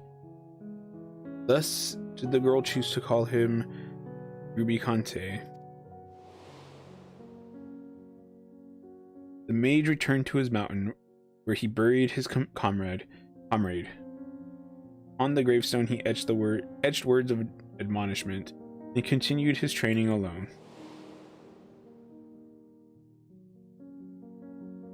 One day, when visiting his comrade's grave, he found that a familiar crystal had been left there. Its presence lifted a great weight off his chest. Without words, it told him that that girl was grateful for what he did. That day he regained something he had lost, and descending the mountain once more, he embarked upon a journey determined to use his powers for good.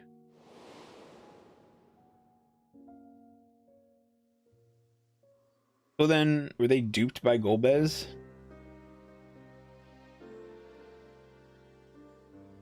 As sad as it is to lose a precious life, it's sadder still, I think, to lose one's purpose. Mount Ordeals has been swallowed up by darkness, and his comrade's grave with it. But wherever Rubicante may be, I like to believe that the little girl still remains in his heart. I mean, how long ago was that? And I didn't really want his first, to be honest. Like, if it's gonna give me Cognazio's and his, I would have preferred Cognazio's first. But that wasn't a lot, so it doesn't matter, I think.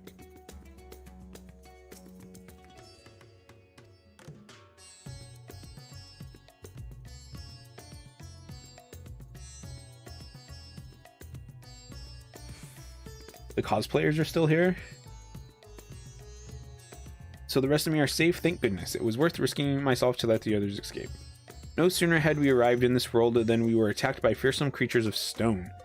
I drew their attention, and after scrambling hither and yon, managed to get myself to safety. But to so jealously guard treasure, you mortals must truly be fond of it. Look, there's another place for storing it right there.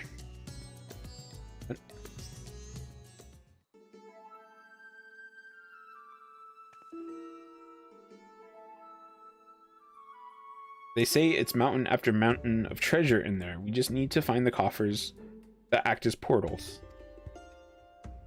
And then survive the guardians and deadly fiends. I don't like our chances with just the three of us. Less of us means a bigger share for each. Exactly. Besides, what's an adventure without a little danger?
I'm really not sure about this. To willingly throw oneself into danger, it's truly a strange mortal quirk. Unlike your kind, we voidsent are quite risk averse. For instance, we wouldn't think to challenge a stronger being. Except for him, perhaps, an odd fellow who loved fighting for its own sake.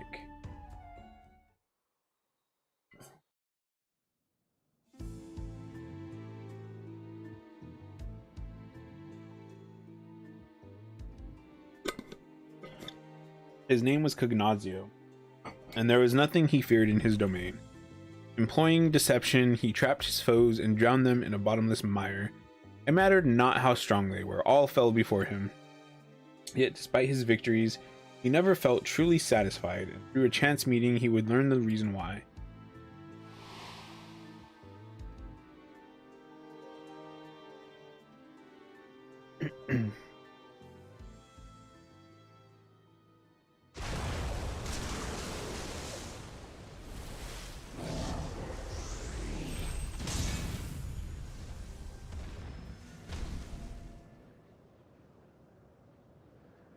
You should repel my attack. You're tougher than I expected. To whom do I speak? I am Cognazio, and I'll bet you're the one they say is seeking out the strong. Well, if it's battle you want, then you need look no further. Lest you misunderstand, I do not desire fruitless battle. On the contrary, it would seem that it is you who seek out the strong. Why? When you're hungry, you devour. It doesn't matter who. Your luck ran out when you strolled into my domain. None would so risk themselves simply because of an empty stomach. Nay, my friend, the source of your hunger lies elsewhere.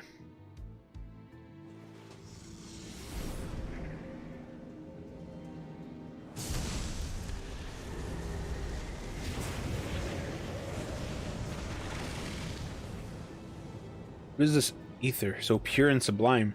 There's so much of it, I'm ripe to burst, and yet still don't feel satisfied. You see, 'tis not for ether that you thirst, but battle. You will not quench this thirst with stagnant swamp water. Nay, not save that of a raging torrent will sate you.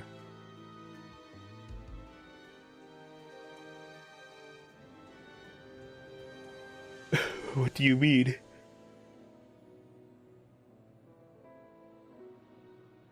There is no joy to be had in ensnaring your quarry. For victory to have savor, you must place yourself in the midst of danger.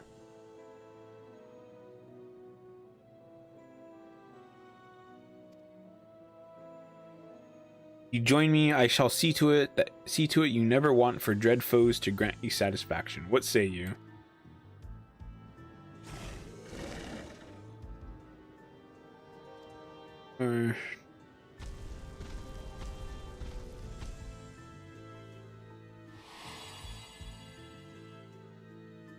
He makes me think of Xenos in Stormblood.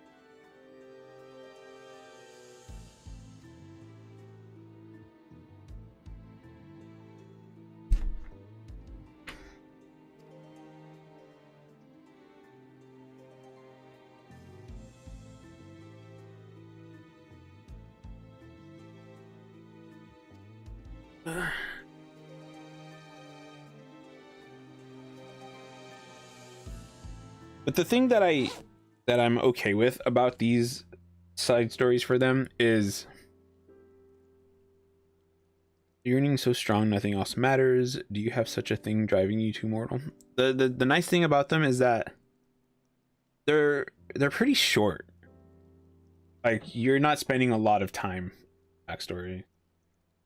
Looking back, it was extremely reckless of me to come to this world, but it has been worth every bit of danger and more.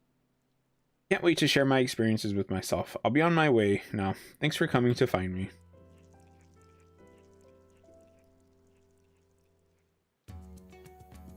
They're still there.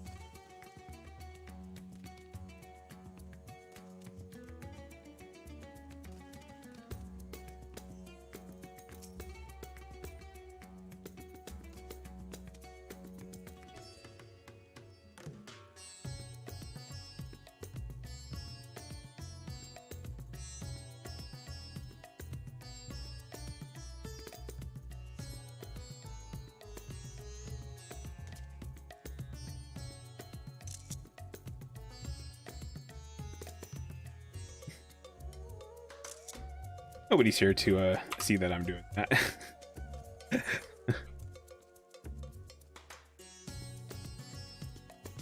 I forgot that they were right there though.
You're looking for me, say, sorry for the trouble. I found a place with beautiful water and thought I'd have a rollick, but ended up being washed away.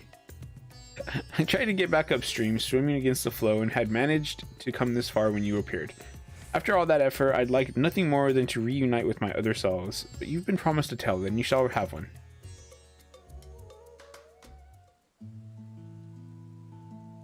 Hey, there's somebody fishing over there. Oh. Nothing but small fry. See that mortal there? He fished me up, but promptly released me while calling me a hideous slut. I don't know what that was about, but it worked out well enough.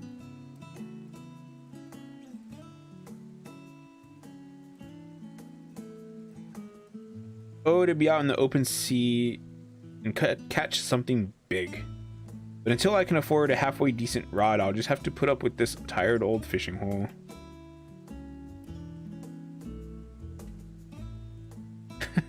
Zol, you're still here? I have taken a bunch of screenshots. Not 50.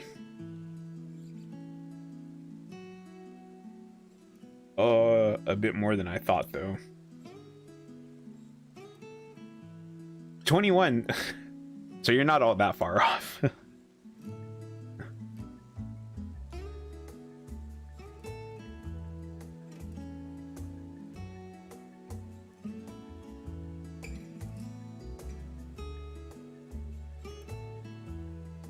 I know the feeling well, the desire to chase after big fish. I used to be a fisherman too, you see, together with my brother. But the Contra Memoria wreaked havoc on the ocean's ether, and nary any fish remained to be caught. Each morning we would wake up not knowing whether we'd have food to fill our bellies. What is this going to be a story of? On a day like so many before, we were willing to... We were waiting in vain for a bite. My brother's face was fixed in a grimace, and I assumed he was causing the war in his mind, but it turned out he was thinking about something else altogether. And when he finally spoke, the frustration was plain in his voice. Even if there were fish to catch, is this how I'm going to live out my days? Sitting endlessly with a pole in hand. Like dying a slow death, and I can't take it anymore. More so than our privation? It was the mundane, unchanging nature of our lives that bothered him. In the next instant, he blurted out, "That's it. If there's a war, I'm going to fight too. That way I won't be bored, at least."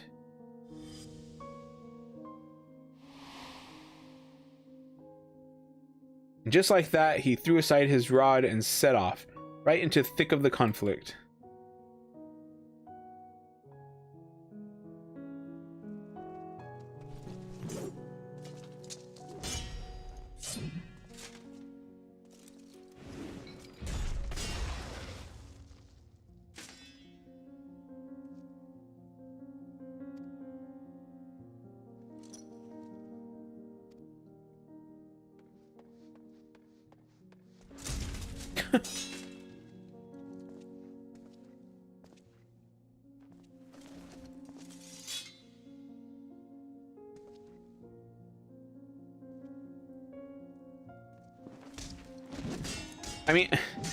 I play as monk as well, but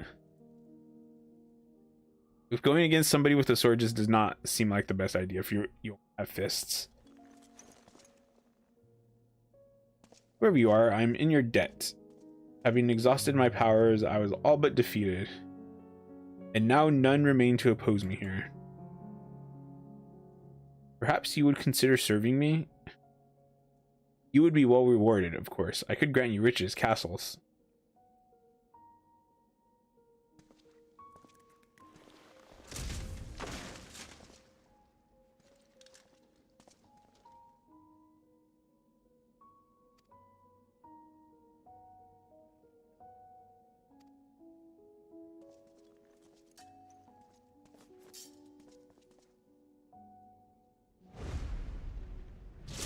So he lost to him, and then he lost to the new dude. Oh, did he lose?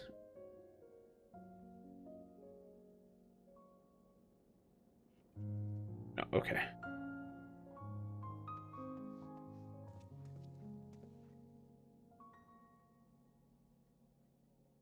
What were you thinking, taking on Memorites with your bare fists? However strong you may be, you're lucky to be alive.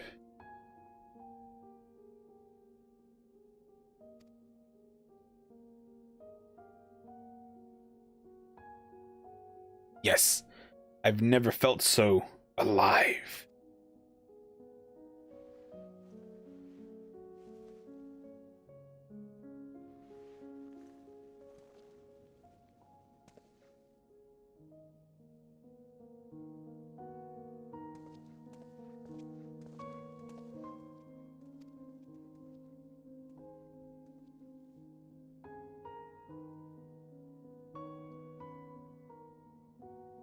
No more chasing small fry for me.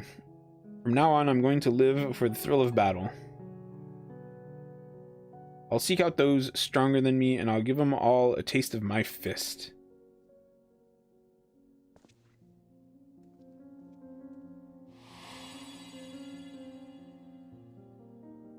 Never have I felt so alive as I did, risking life and limb, he said as he strode away, never to return.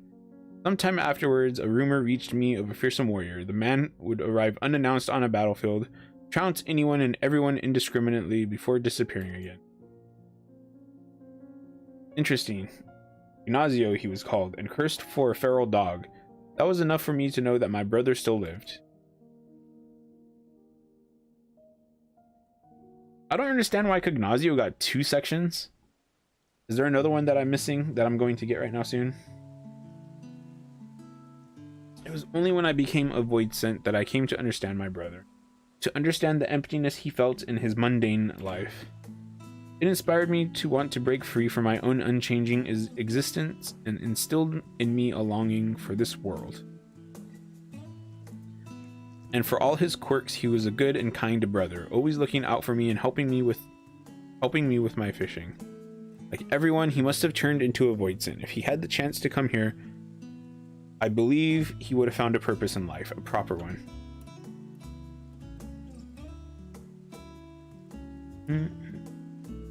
Thanks to you, I could relive those old memories. With that, I had best go and join my other selves. Be seeing you.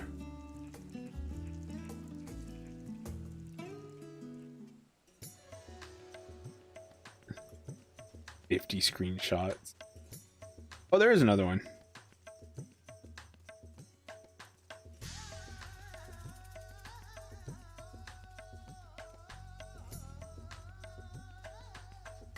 I admit I've kind of gotten used to using only my keyboard and not the MMO mouse. So sometimes when I want to use sprint, I accidentally try to use shift 9 instead of shift that key. Where am I going? That key.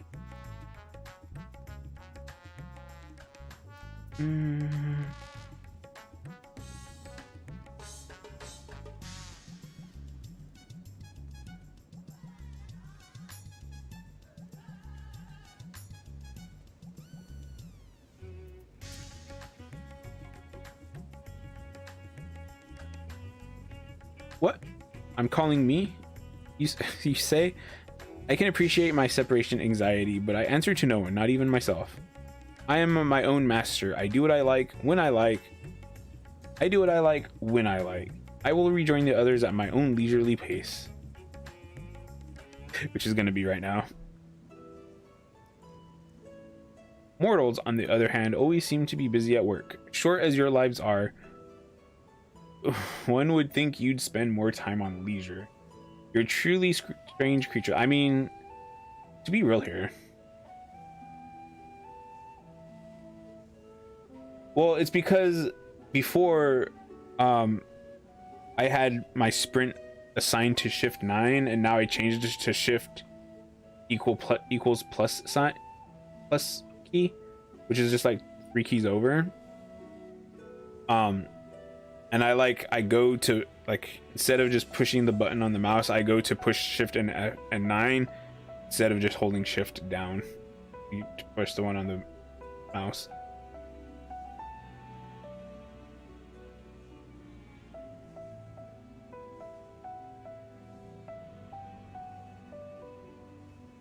Anyways, what I was gonna say is most people who have jobs would very much like to be able to spend more time on leisure and less time at work.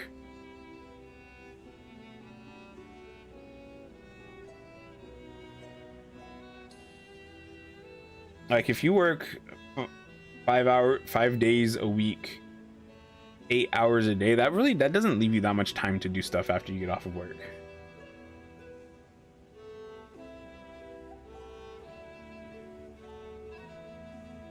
But that's just me.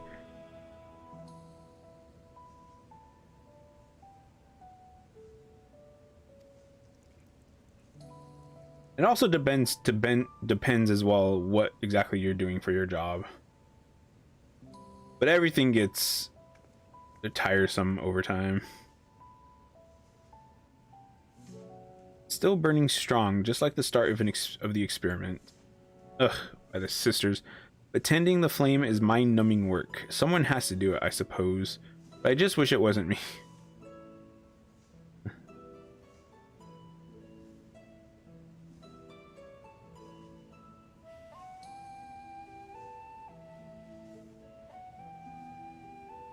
Yeah, so if you look at my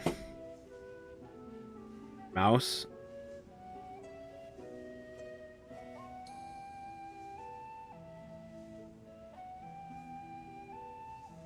can't really see it because there's no lights on it, but there's like there's a row right here, there's a row right here, and right here, and down here there's 4 rows of 3, and the key I have it bound is way down here in the bottom right. I guess when it's down, it's the top right, but whatever. And it's actually really easy. It's just that... Oh, I did, because my last one was doing double clicks. So I had to stop using it. But just yesterday, my new one, I bought one and it just came in yesterday. Did I guess I didn't say that on my Discord. Oh, I mean, I do, but it's not as bad as accidentally hitting those 2 very weird keys. A different kind of accident. He watched over a beacon fire, seeing to it that it remained ever lit. Unlike that mortal, however, he did it of his own volition. Such an act served no practical purpose in our world. Even if night and day existed, we voidsent don't rely upon light, yet he persisted. Though perplexed by his curious ritual, I somehow found myself helping him with it.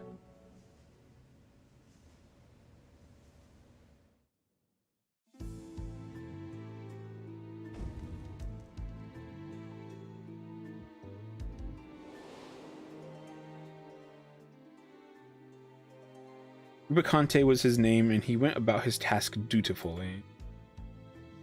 Others mocked him for his meaningless act, but it must have held some manner of meaning to him, and so, when I chanced to find the beacon guttered out, I made certain to let him know.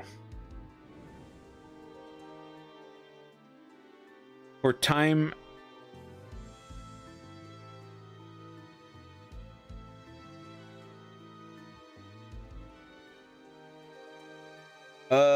did I try? I think I did try. I did do that.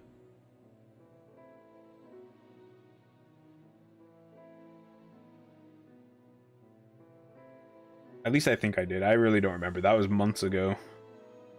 I can't even remember what happened yesterday. For time out of mind, this routine continued uninterrupted until that fateful day.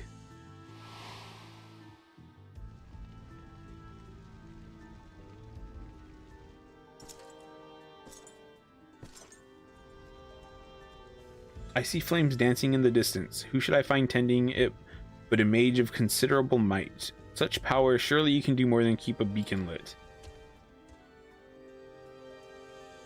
My flames serve not to smite others, nor to sate my hunger. Then what purpose do they serve? I cannot say for certain, but to simply behold this flame somehow sets my heart at ease. I see. 'Twould seem you lack the power to comprehend the feelings engraved upon your soul. But such a lack is readily rectified.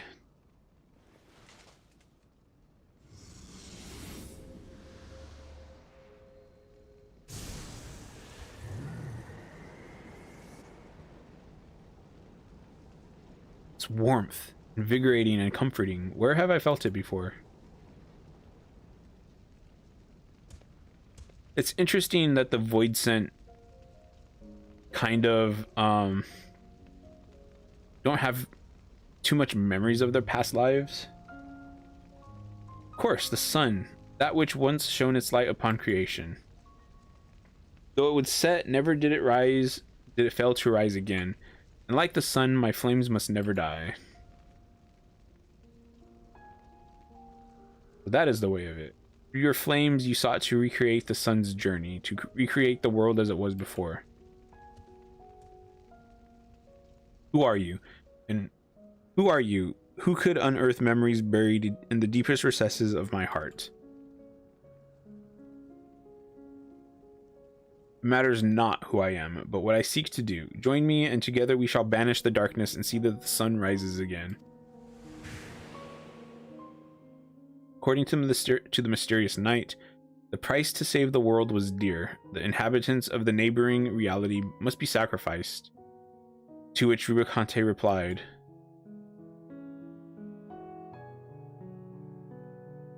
I've sworn to use my power to save the world. If innocent souls must be consumed by my flames, then I shall bear responsibility for the sin. Thus did he choose his path of his own volition, and his spirit lives on in me as an undying flame. They're making me think of Asians. A world engulfed in darkness had become the norm for me, but since coming here and basking in the sun, I've been reminded of all that we had lost. I understand Rubicante better now, understand why he was willing to sacrifice all to restore the world to the way it was. To him, it was worth the price. Well, I must say, it felt great to take a squirm down memory lane. With that, I shall now rejoin the others. Of my own volition, of course. Whatever you say, that'll slime.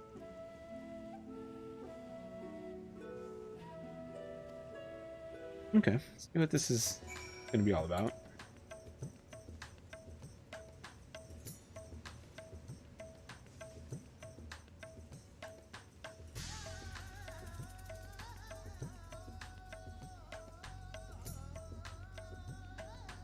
Oh, I just realized what I could do.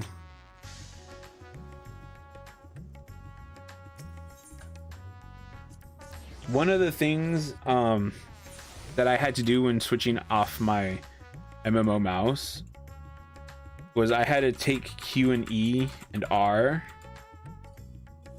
and I assigned those to skills. But now, go back to keybind, hotbar. No, not hotbar. Movement. Strafe left. Strafe right. Steer.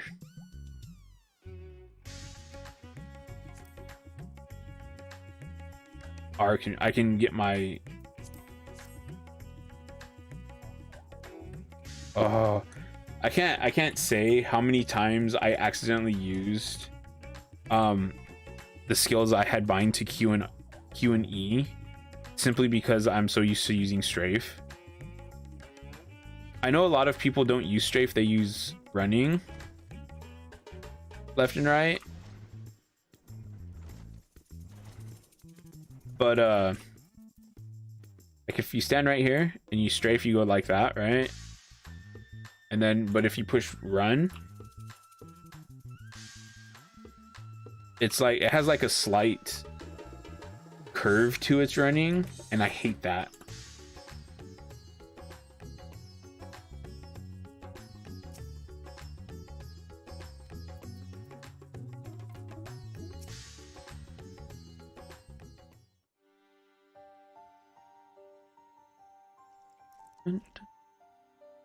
You did it. You found all of me. I trust I upheld my part of the bargain and told you about more mighty voidsent. Are they going to merge?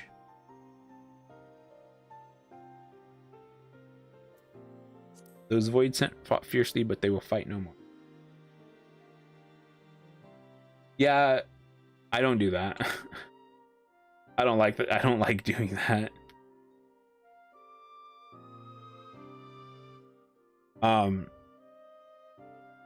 I guess it's just like a personal thing for me, but I prefer not using the mouse for camera movement while I'm like trying to run specifically. Seems kind of weird, but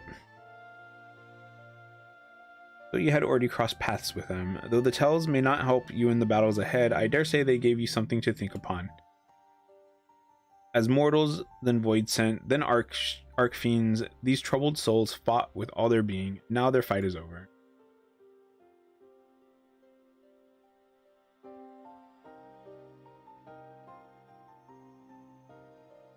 Well, I myself have only heard the tales from the others. If I'm to make their feelings my own, I need to become whole again. Which I can do now, thanks to you.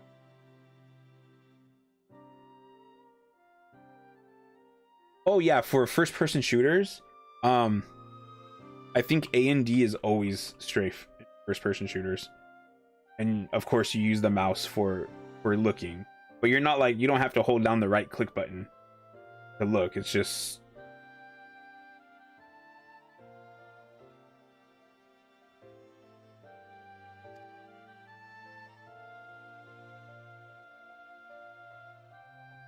but I don't play very many FPS games anymore. So all of them are accounted for? Then by all means, let's have them return to the way they were.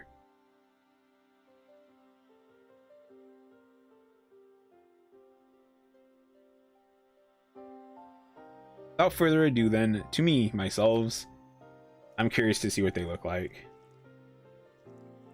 They look like merged. I'm imagining a big blob with eyes all over the place. So let's see.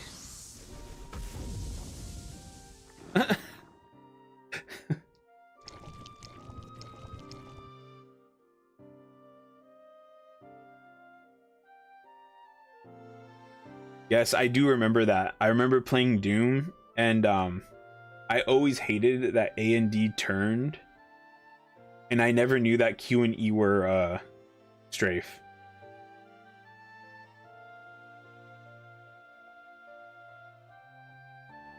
So needless to say, I was pretty terrible at Doom. At last, we are whole again. There's nothing we need fear. And that which each of us experienced since coming here, it's as if I had experienced it all for myself. I say it again, but this world is truly a fascinating place. I must see more of it. Yes, I must.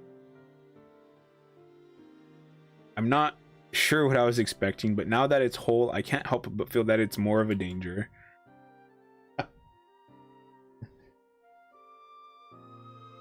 Yet with the undersea portal destroyed, there's no way to return it whence it came. Whatever should we do now? What's this I see? Oh, it's voidsent.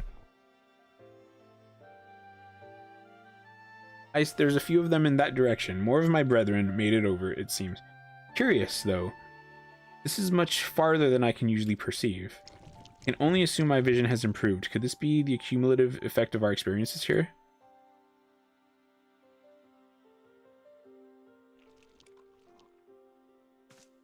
What? It can sense its kind from a vast distance?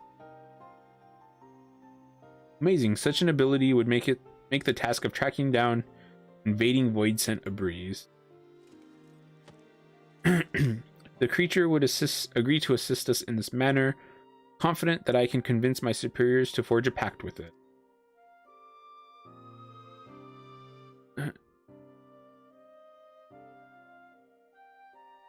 Okay. I was just gonna say you're gonna ask a voidsent to track down other voidsent so that you can slay them. But then now he's like they'd gladly agree to that. It's kind of funny. Can't say how much I'm indebted to you, mortal. Working with this fellow here, I'll find a way to communicate with your kind and make myself useful. Thank you for everything. It's all the eyes. It's going to make it disconcerting to people always. MS-DOS. I didn't use computers back in MS-DOS era.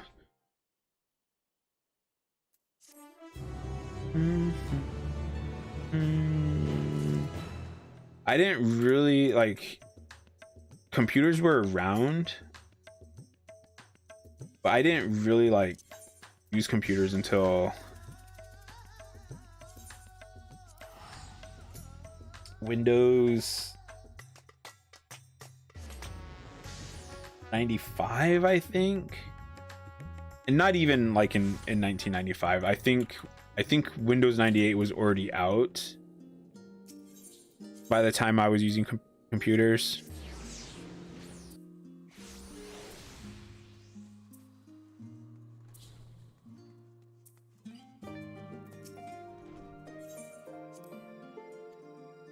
I have to go use the restroom. I'm going to see what this music is like.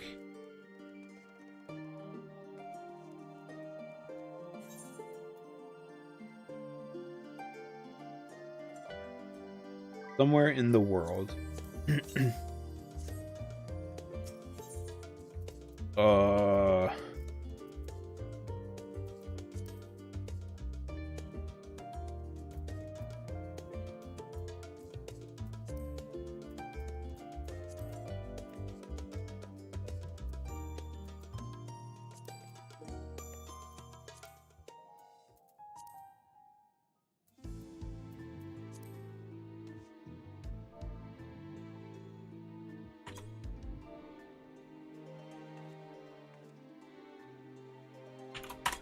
I'll be right back. When I come back, I will be doing the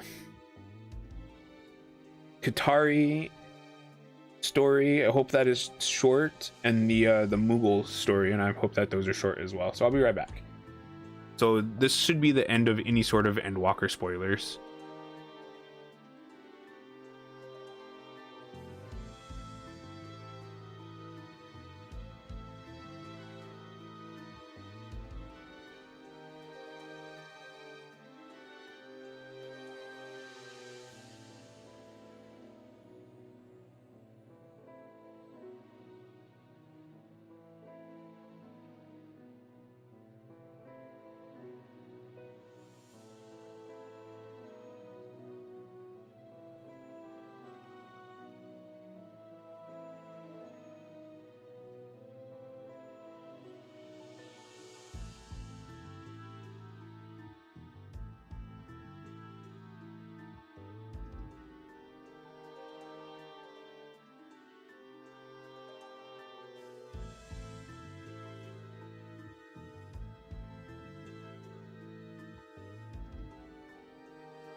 All right, I'm back.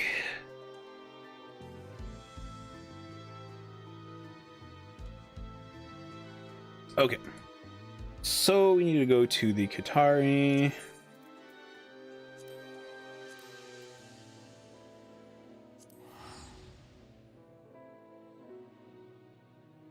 That is the end of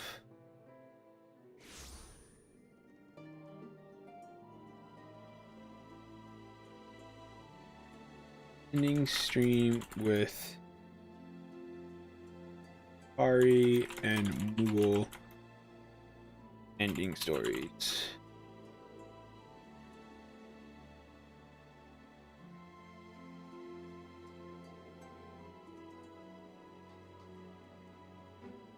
Okay, and I think I have to be a botanist for these.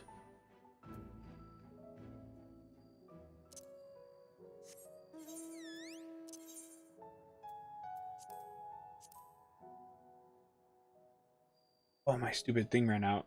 Should I use another one? I'll use another. I have 220 of them, so might as well.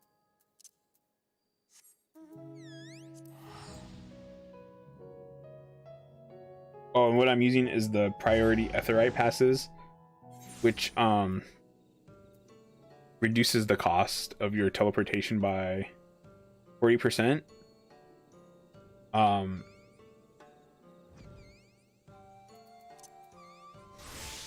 guess I don't need to be botanist. I just need to be botanist, miner, or fisher. I just prefer to use botanist. And for my ARR tribes, I have to finish the sylphs and the Ixal.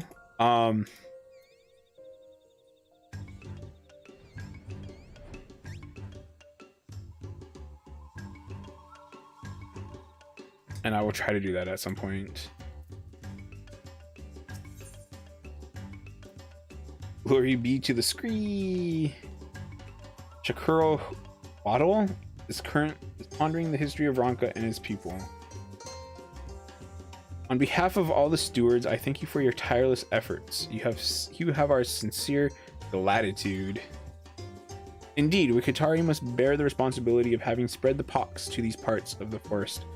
Finally, we have brought this painful chapter of our history to a close, and we could not have done so without your invaluable aid. The music kind of loud. At first, I feared we might damage our relations with the Knights Blessed and the V's beyond repair.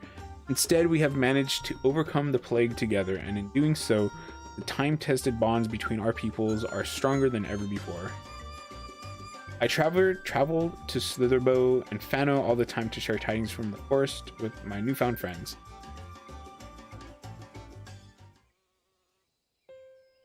I definitely liked the Qitari story a lot more than I thought I was going to. With the guidance of the Great Serpent, we have reclaimed long-lost knowledge, not just our own kind, but of Great Ronka itself.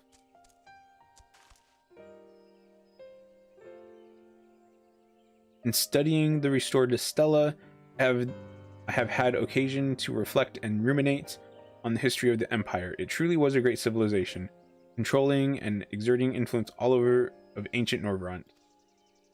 It was a civilization of great enlightenment, welcoming a myriad of peoples and uniting them under a single banner to live in peace and prosperity.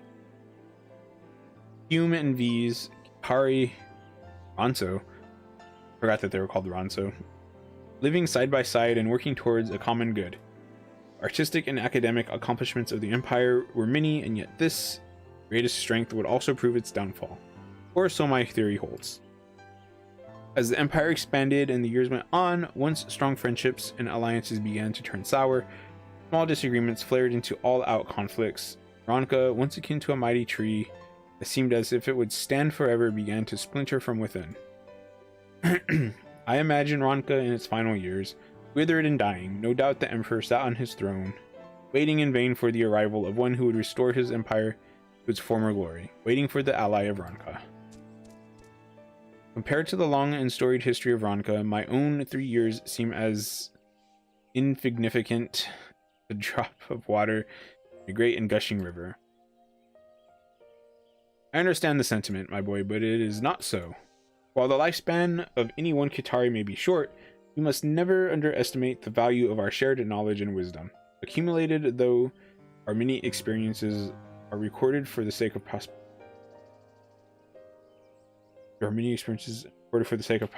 posterity. Just as our forefathers did their part to shape the course of Ronkan history, so too will the discoveries you have made serve to forge the future of our people and the Great Wood itself.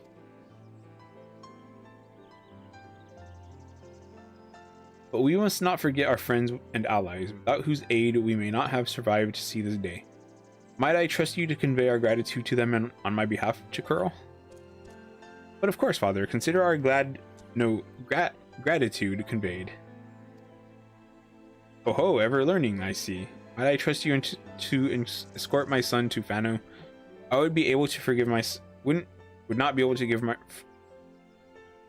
I would not be able to forgive myself if anything unfortunate happened to him on this day of triumph. Come, Master Laniel will be overjoyed to see us, I'm sure.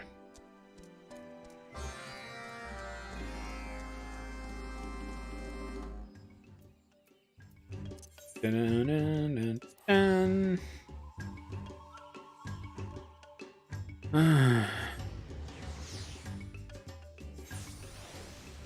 Yeah, this time is really odd because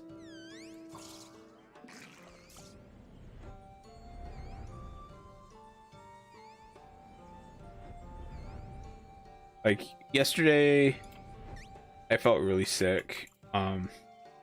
Last night I should say more specifically.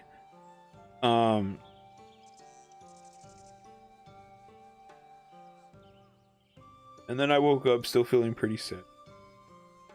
And then as today has gone on, I still feel sick, but it's not like a bad sick. I mostly just feel drained out of energy. So I'm hoping that tomorrow that goes away. It pleases me to hear that all is well at the Stopple. Honored to have done our small part to be of service to our Qitari friends. Never did I think I would live to see this age-old alliance of Ronka rekindled. For us as well, Master Lineal, from ancient rituals to the remedies that eased our pain in trying times, there is so much wisdom that we learned from you. I'm certain that this is only the start of a long and fruitful friendship. You are wise beyond your years, my friend, and there is much that you and your people have already taught us. Promise that you will continue to share with us your gleanings from history, that we might put them to use ourselves in protecting and preserving our forest home. It would be an honor. All is well that ends well. And now, yes, and now I do believe the time has finally come that I stop tarrying, take to the road. Are you going somewhere, my good Madam Fina? I will depart on a journey that has been far too long in the making. I intend to travel beyond the Great Woods reaches in search of these who live scattered across the land, that they might join us here in Rakitika to together preserve and pass down the wisdom of Ronka. Fano has always been my home, and it will not be easy for me to leave it behind, and yet I will leave with the knowledge that the forest is in good hands. Promise me that you will not let Sienna get into too much trouble, yes? I dare say you are the one who needs looking after, sister. Perhaps I should accompany you. Assured, I am more than capable of taking care of myself.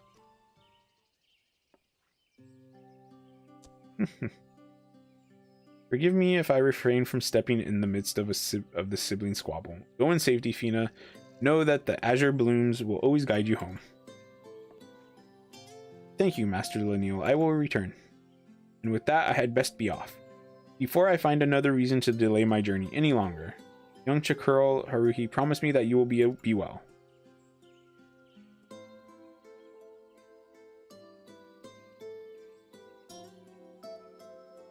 Oh no, she's gonna miss her. She's gonna be sad that her sister's leaving. No matter how far my journey may carry me, know that a part of me is always here with you.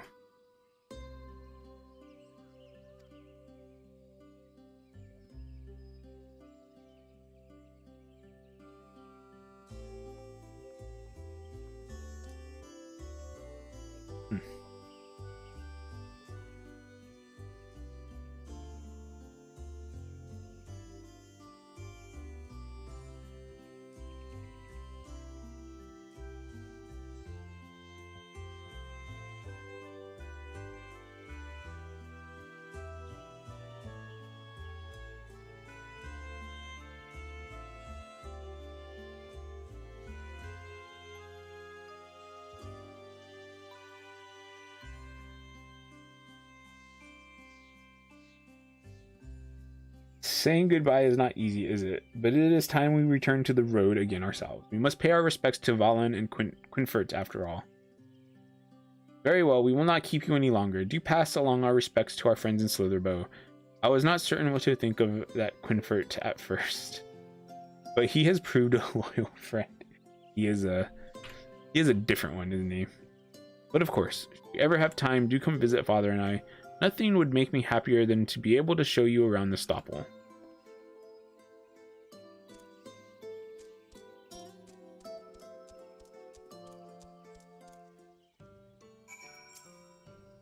It won't be the same with my sister away, but she shall return someday.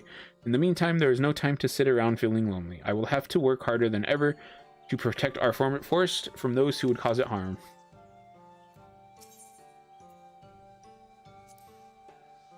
Qitari, the Knights blessed, the Empire may have fallen, but it would seem Ronka has as many allies today as ever. I'm truly blessed to have been able to live to see this day.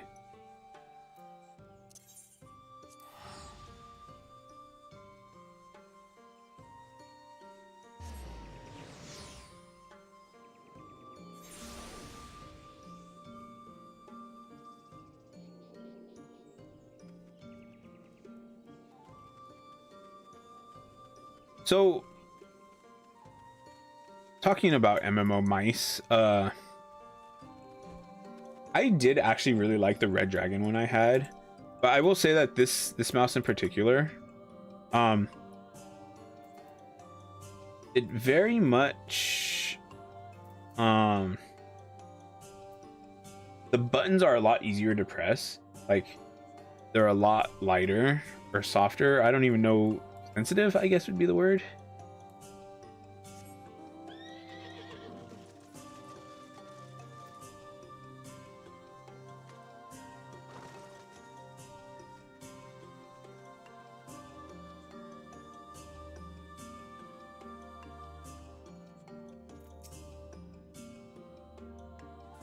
We'll see how that goes, actually. I did the newest Alliance raid yesterday with it. It felt like it worked pretty well.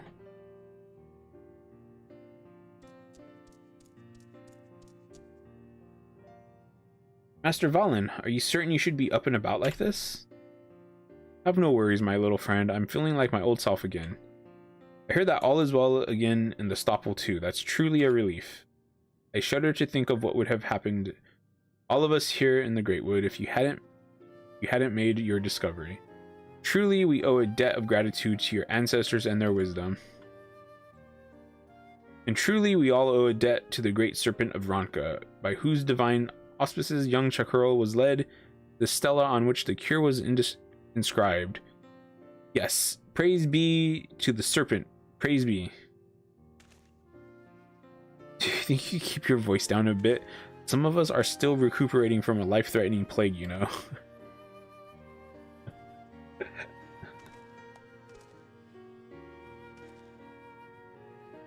Speaking of which, Chakurl, whatever made you think that little fellow was the great serpent in the first place?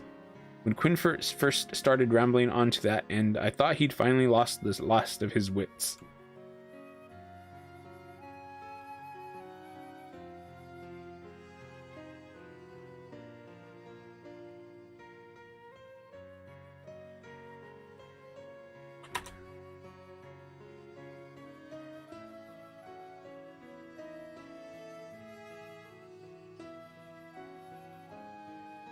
Trust needs more NPCs too.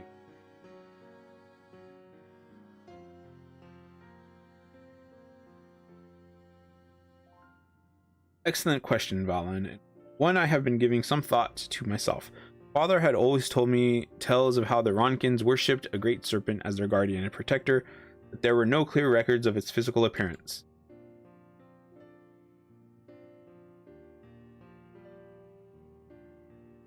On the night that darkness returned to the skies, the small creature we now know well arrived before us wearing that curious hat. Intrigued, I followed after it.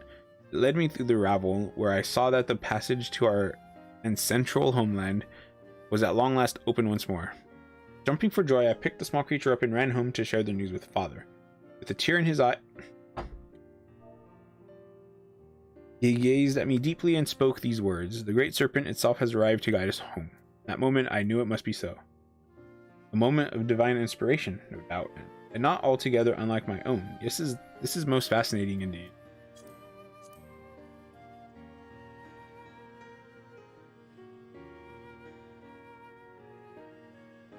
In my own case, the great serpent has appeared before me in my visions for as long as I can remember.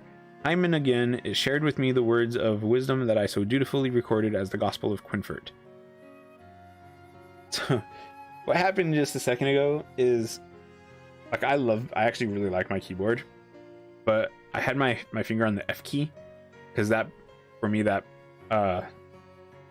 goes to the next text line. And when I do that, for any key,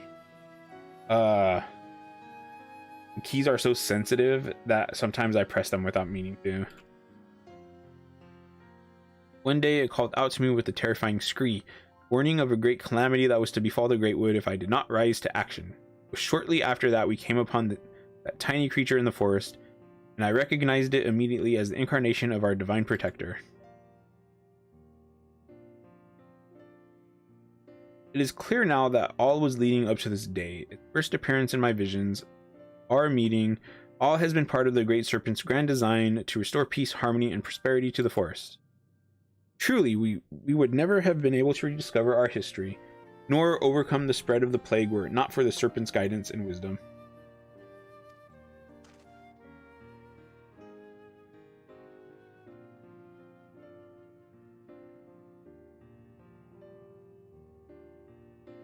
Clearly, your forefathers revered the Great Serpent as well. Why else would they have engraved it atop the final stela, buried deepest and furthest from the Sin Eater's reach? Now, this immaculately preserved stela stands before us as an incontrovertible proof that this tiny creature is indeed that which we all instinctively perceived it to be, the manifestation of Ranka's divine protector, who hath come once more in our time of need to guide our peoples through trying times and into a new generation of peace and prosperity. Free. Last time, after its work was done, the Great Serpent left us, going off to some place where only gods dared to tread. Actually, it's just been following Haruhi about on her adventures, you know. What nonsense is this, Valen? Clearly the Great Serpent has been watching over us all this time.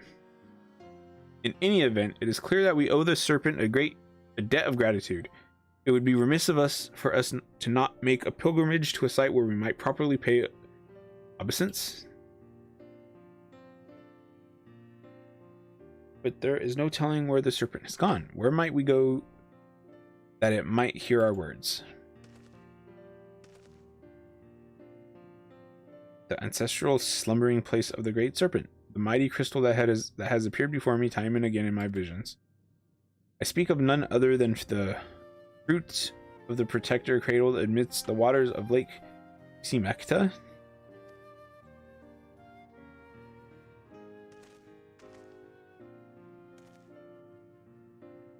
Don't look at me like that. I didn't go every time, and when I did, it was just to keep Quinfert here out of trouble.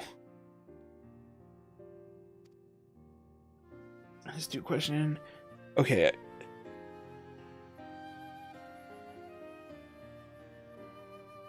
Oh, did I turn auto on?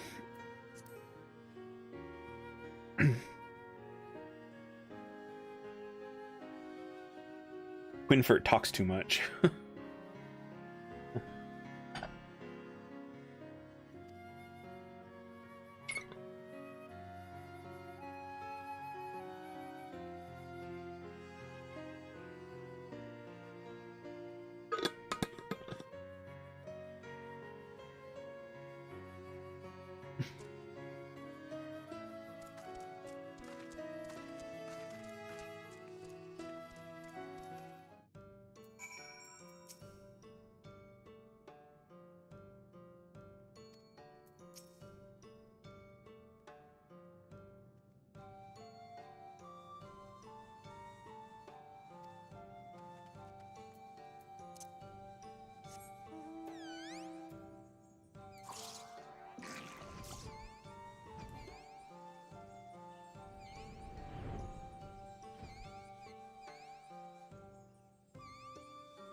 Lahi.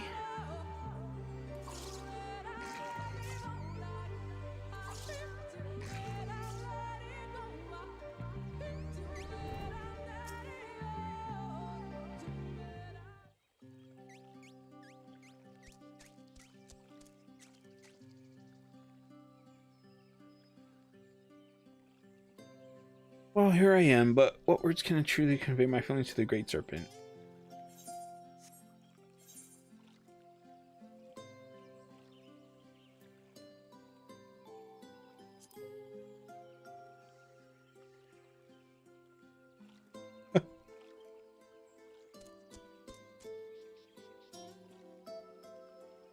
Perhaps I should just keep it simple, yes?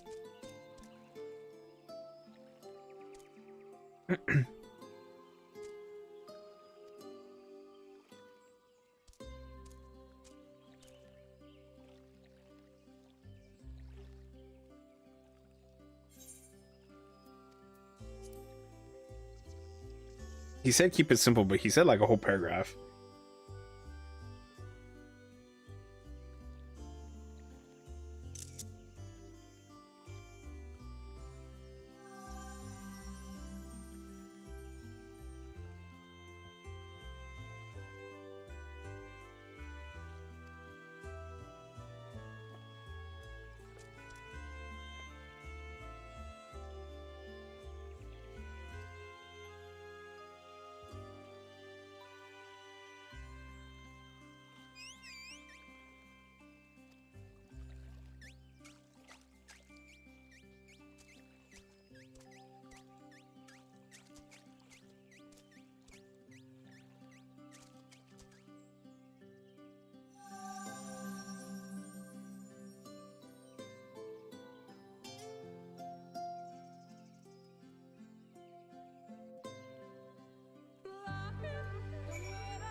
It still glimmered and glowed. It almost felt like it was speaking to me. Do you believe this means the serpent heard my words? At the very least, I take heart knowing... Blah, blah, blah, blah. Going back to the stopple.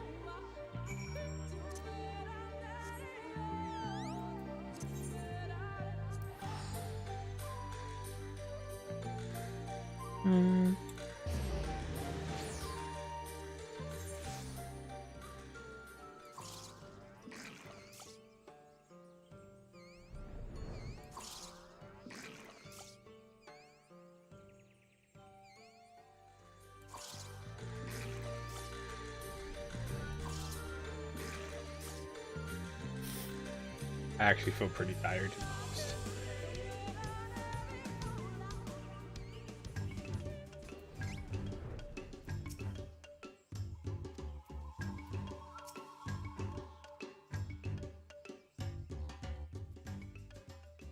You just say I didn't read. Reclaiming our heritage and history, we have also rekindled the time-honored bonds of friendship with our fellow residents of Raktika. The knights blessed the V's, the Great Serpent, and not the least of all, Haruhi Alaya Franka. All have played a part in the events that will be etched in the annals of history. Yes, the stewards shall see to it that these events are handed down to our children, and our children's children, and so on until long after we ourselves are gone. You have our word. In the meantime, we shall continue our excavation of the tunnels beneath the Stoppel. I have even considered commissioning the creation of a new stela, in which all we have gleaned in recent days may be recorded for posterity. Father and I might not have seen eye to eye in our perpetrations.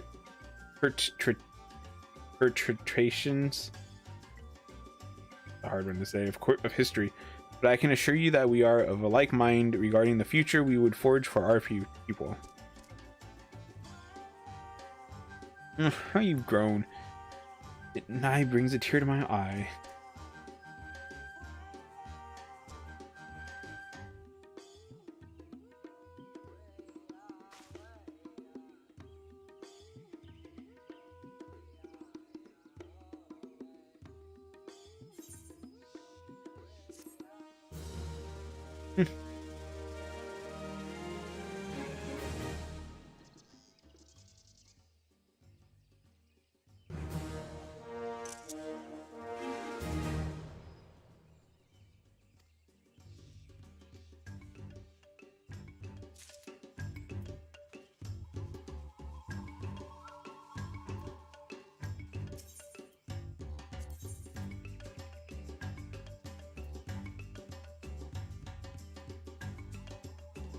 The beheaded serpent Raka.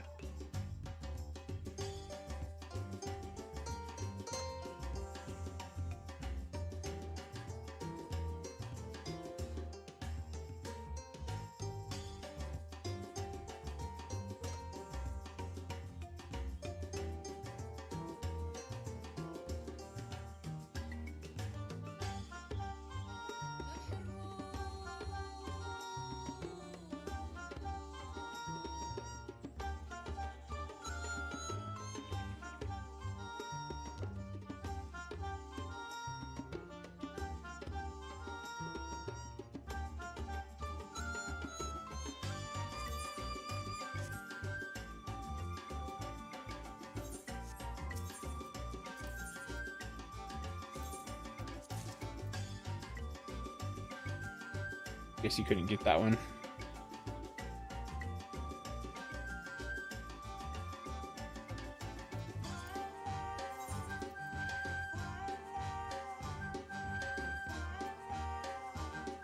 Go wiggle it.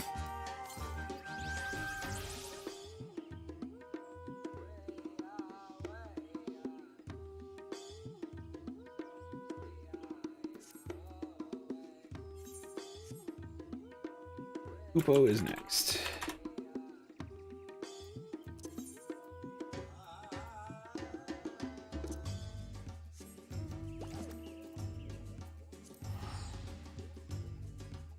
So that took a little bit longer than I wanted it to, but let's finish the Moogle ones, and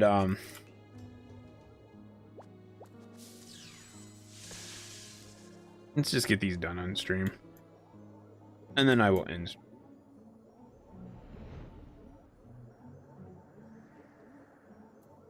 Oh, that's right. This has.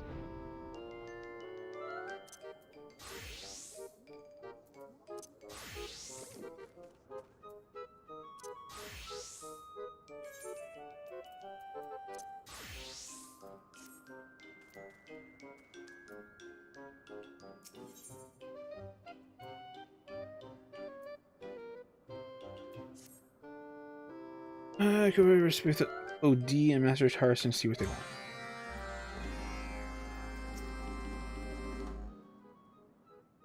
Not concerned with difficulty repairing the plaza.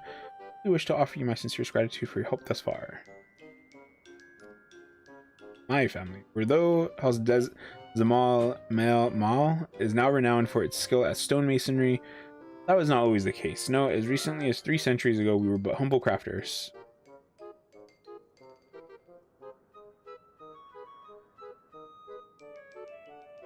It was not until a lord of House Zamal married the daughter of a minor lord whose house was known for its deep knowledge of architecture that the first brick of our renown was laid. That maiden's family name was Foreshort.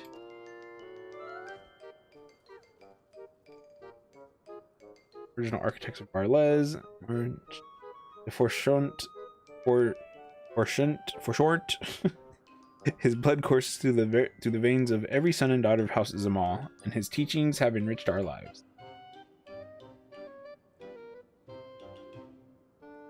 Ymia must surely be smirking at her. To think that more than 1,000 years, ancestor and descendant would be joined by the same work of art. Ymia must surely be smirking at her own cleverness. That's interesting. Ah, but enough of sentimentality. I have come to a decision. Until the day I draw my last breath, I shall continue on here and guide the Mogmenders. Of course, you are always welcome should you wish to offer a helping hand.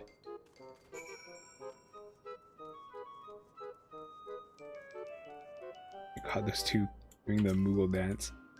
Usually they're in sync, though. I don't know why they're not anymore. Quite the impressive work, wouldn't you agree?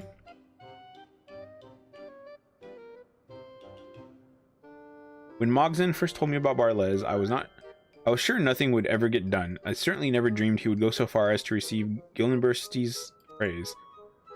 Not for you and Tarson, Mogzen would still be caught up in trying to avoid work. I thank you for keeping by his side through all this, and I look forward to seeing what works the Mogmenders produce in the future. As for me, I have no pressing engagements for the next 100 years, after which I will go into hibernation. Until then, I plan on remaining here to help the repair of Zenith.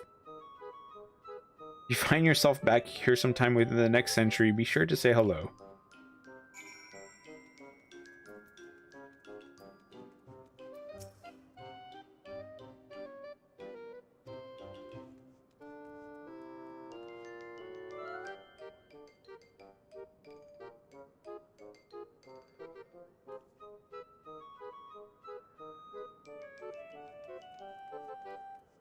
Dun, dun, dun. You're back, Kupo. Now that you have heard everyone else's thanks, it's my turn. Thank you. The Mogmenders still have much work ahead, and soon we'll begin repairing Zenith proper. No doubt we'll face difficulties that'll make repairing this plaza look as simple as painting a pebble, but the experience we've gained here will see us through. The Mogmenders will never forget how much you helped us. We will forever remember the power of will, perseverance, and determination. Of course, if you ever find yourself missing our company, or if you're just in the mood for some honest labor, we'll always welcome you among our ranks, Kupo. Wow, that was surprisingly fast.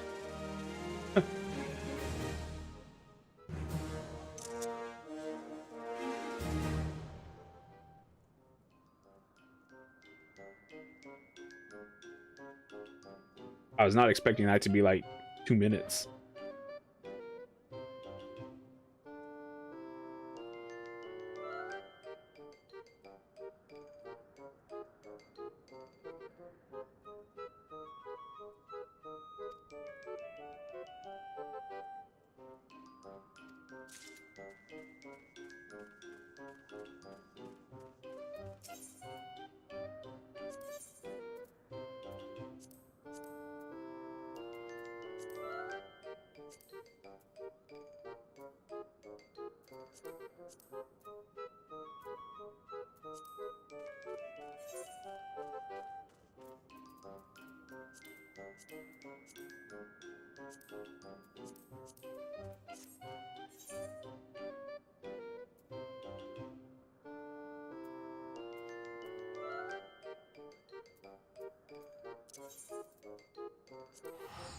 Not entirely sure where these quests are. Let's see if we can find them real quick.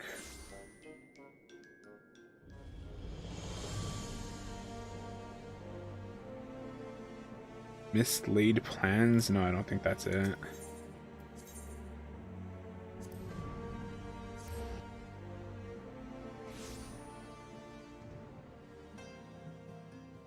Contradicting convictions?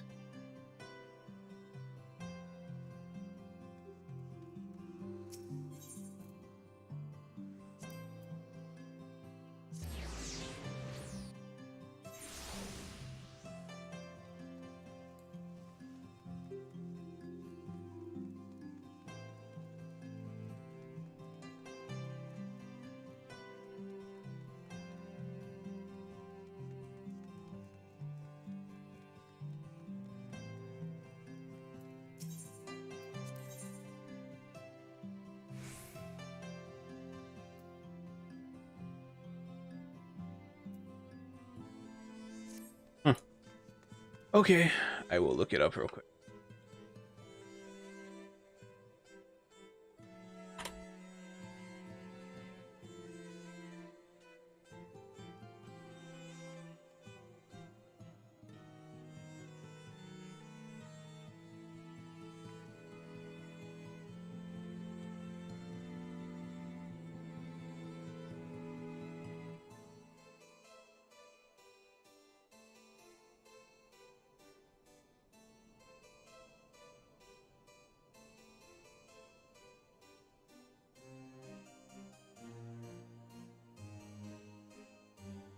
Google, damn.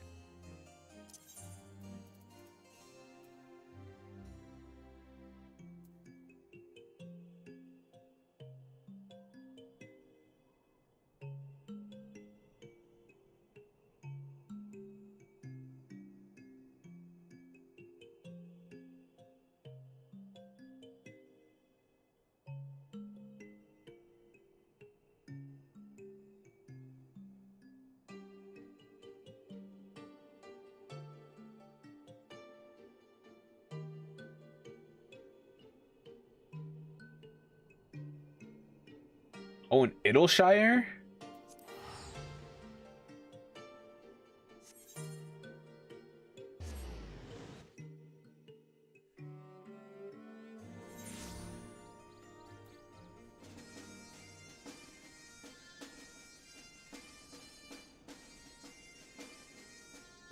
When good dragons go bad. Okay, so it's...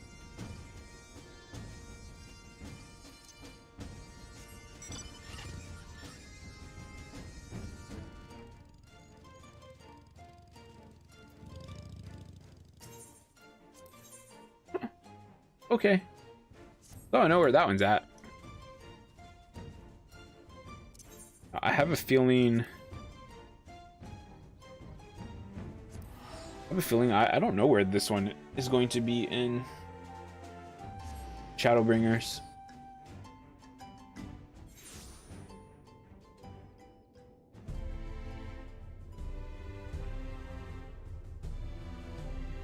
Oh, there's none? Oh. That's interesting. Oh, I do need to do this.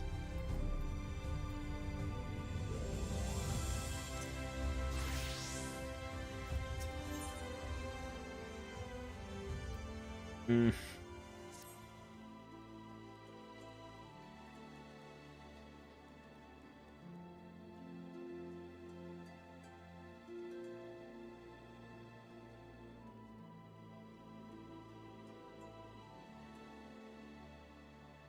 Okay.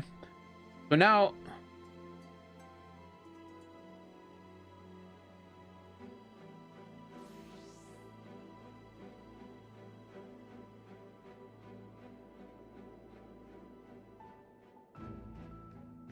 Now I need to finish...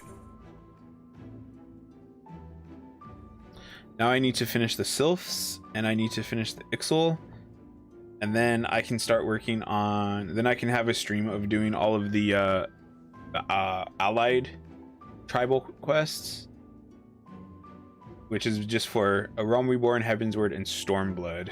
Seems like there's none for Shadowbringers, and there's none yet for Endwalker.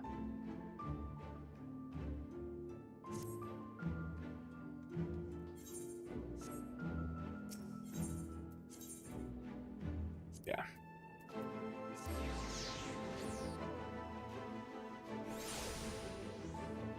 But that means I'm done.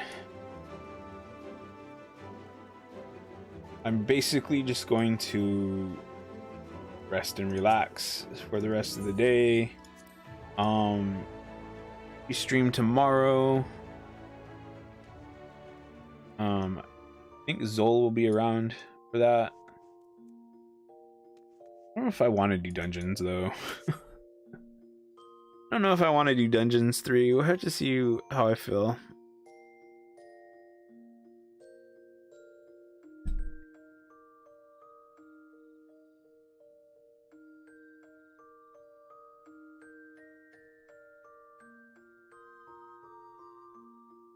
Oh, some Darktide? I guess I wouldn't mind doing that for a stream.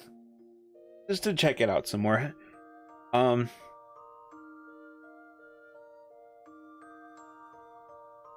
Yeah, maybe tomorrow we'll do some Dark Tide.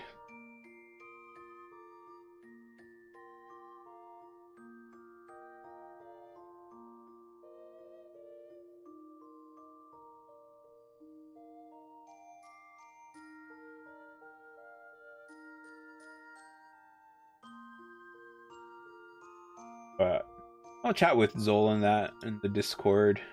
I come back later.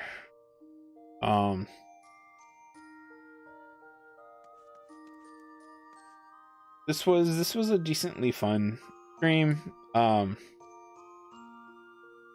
was very chill, very much something you can just like. I wish that everything was voiced so I didn't have to read it out loud, but whatever, it's fine. But with that, I'm out of here. Thanks for watching. Zol, thanks for hanging out for a while. And bye. Viewers, I'm gonna change the monitor and we're going to end stream with the Yuri Yuri calendar. And oops. And Dark Tide tomorrow. We'll see, seemingly. I'm out of here. Laters.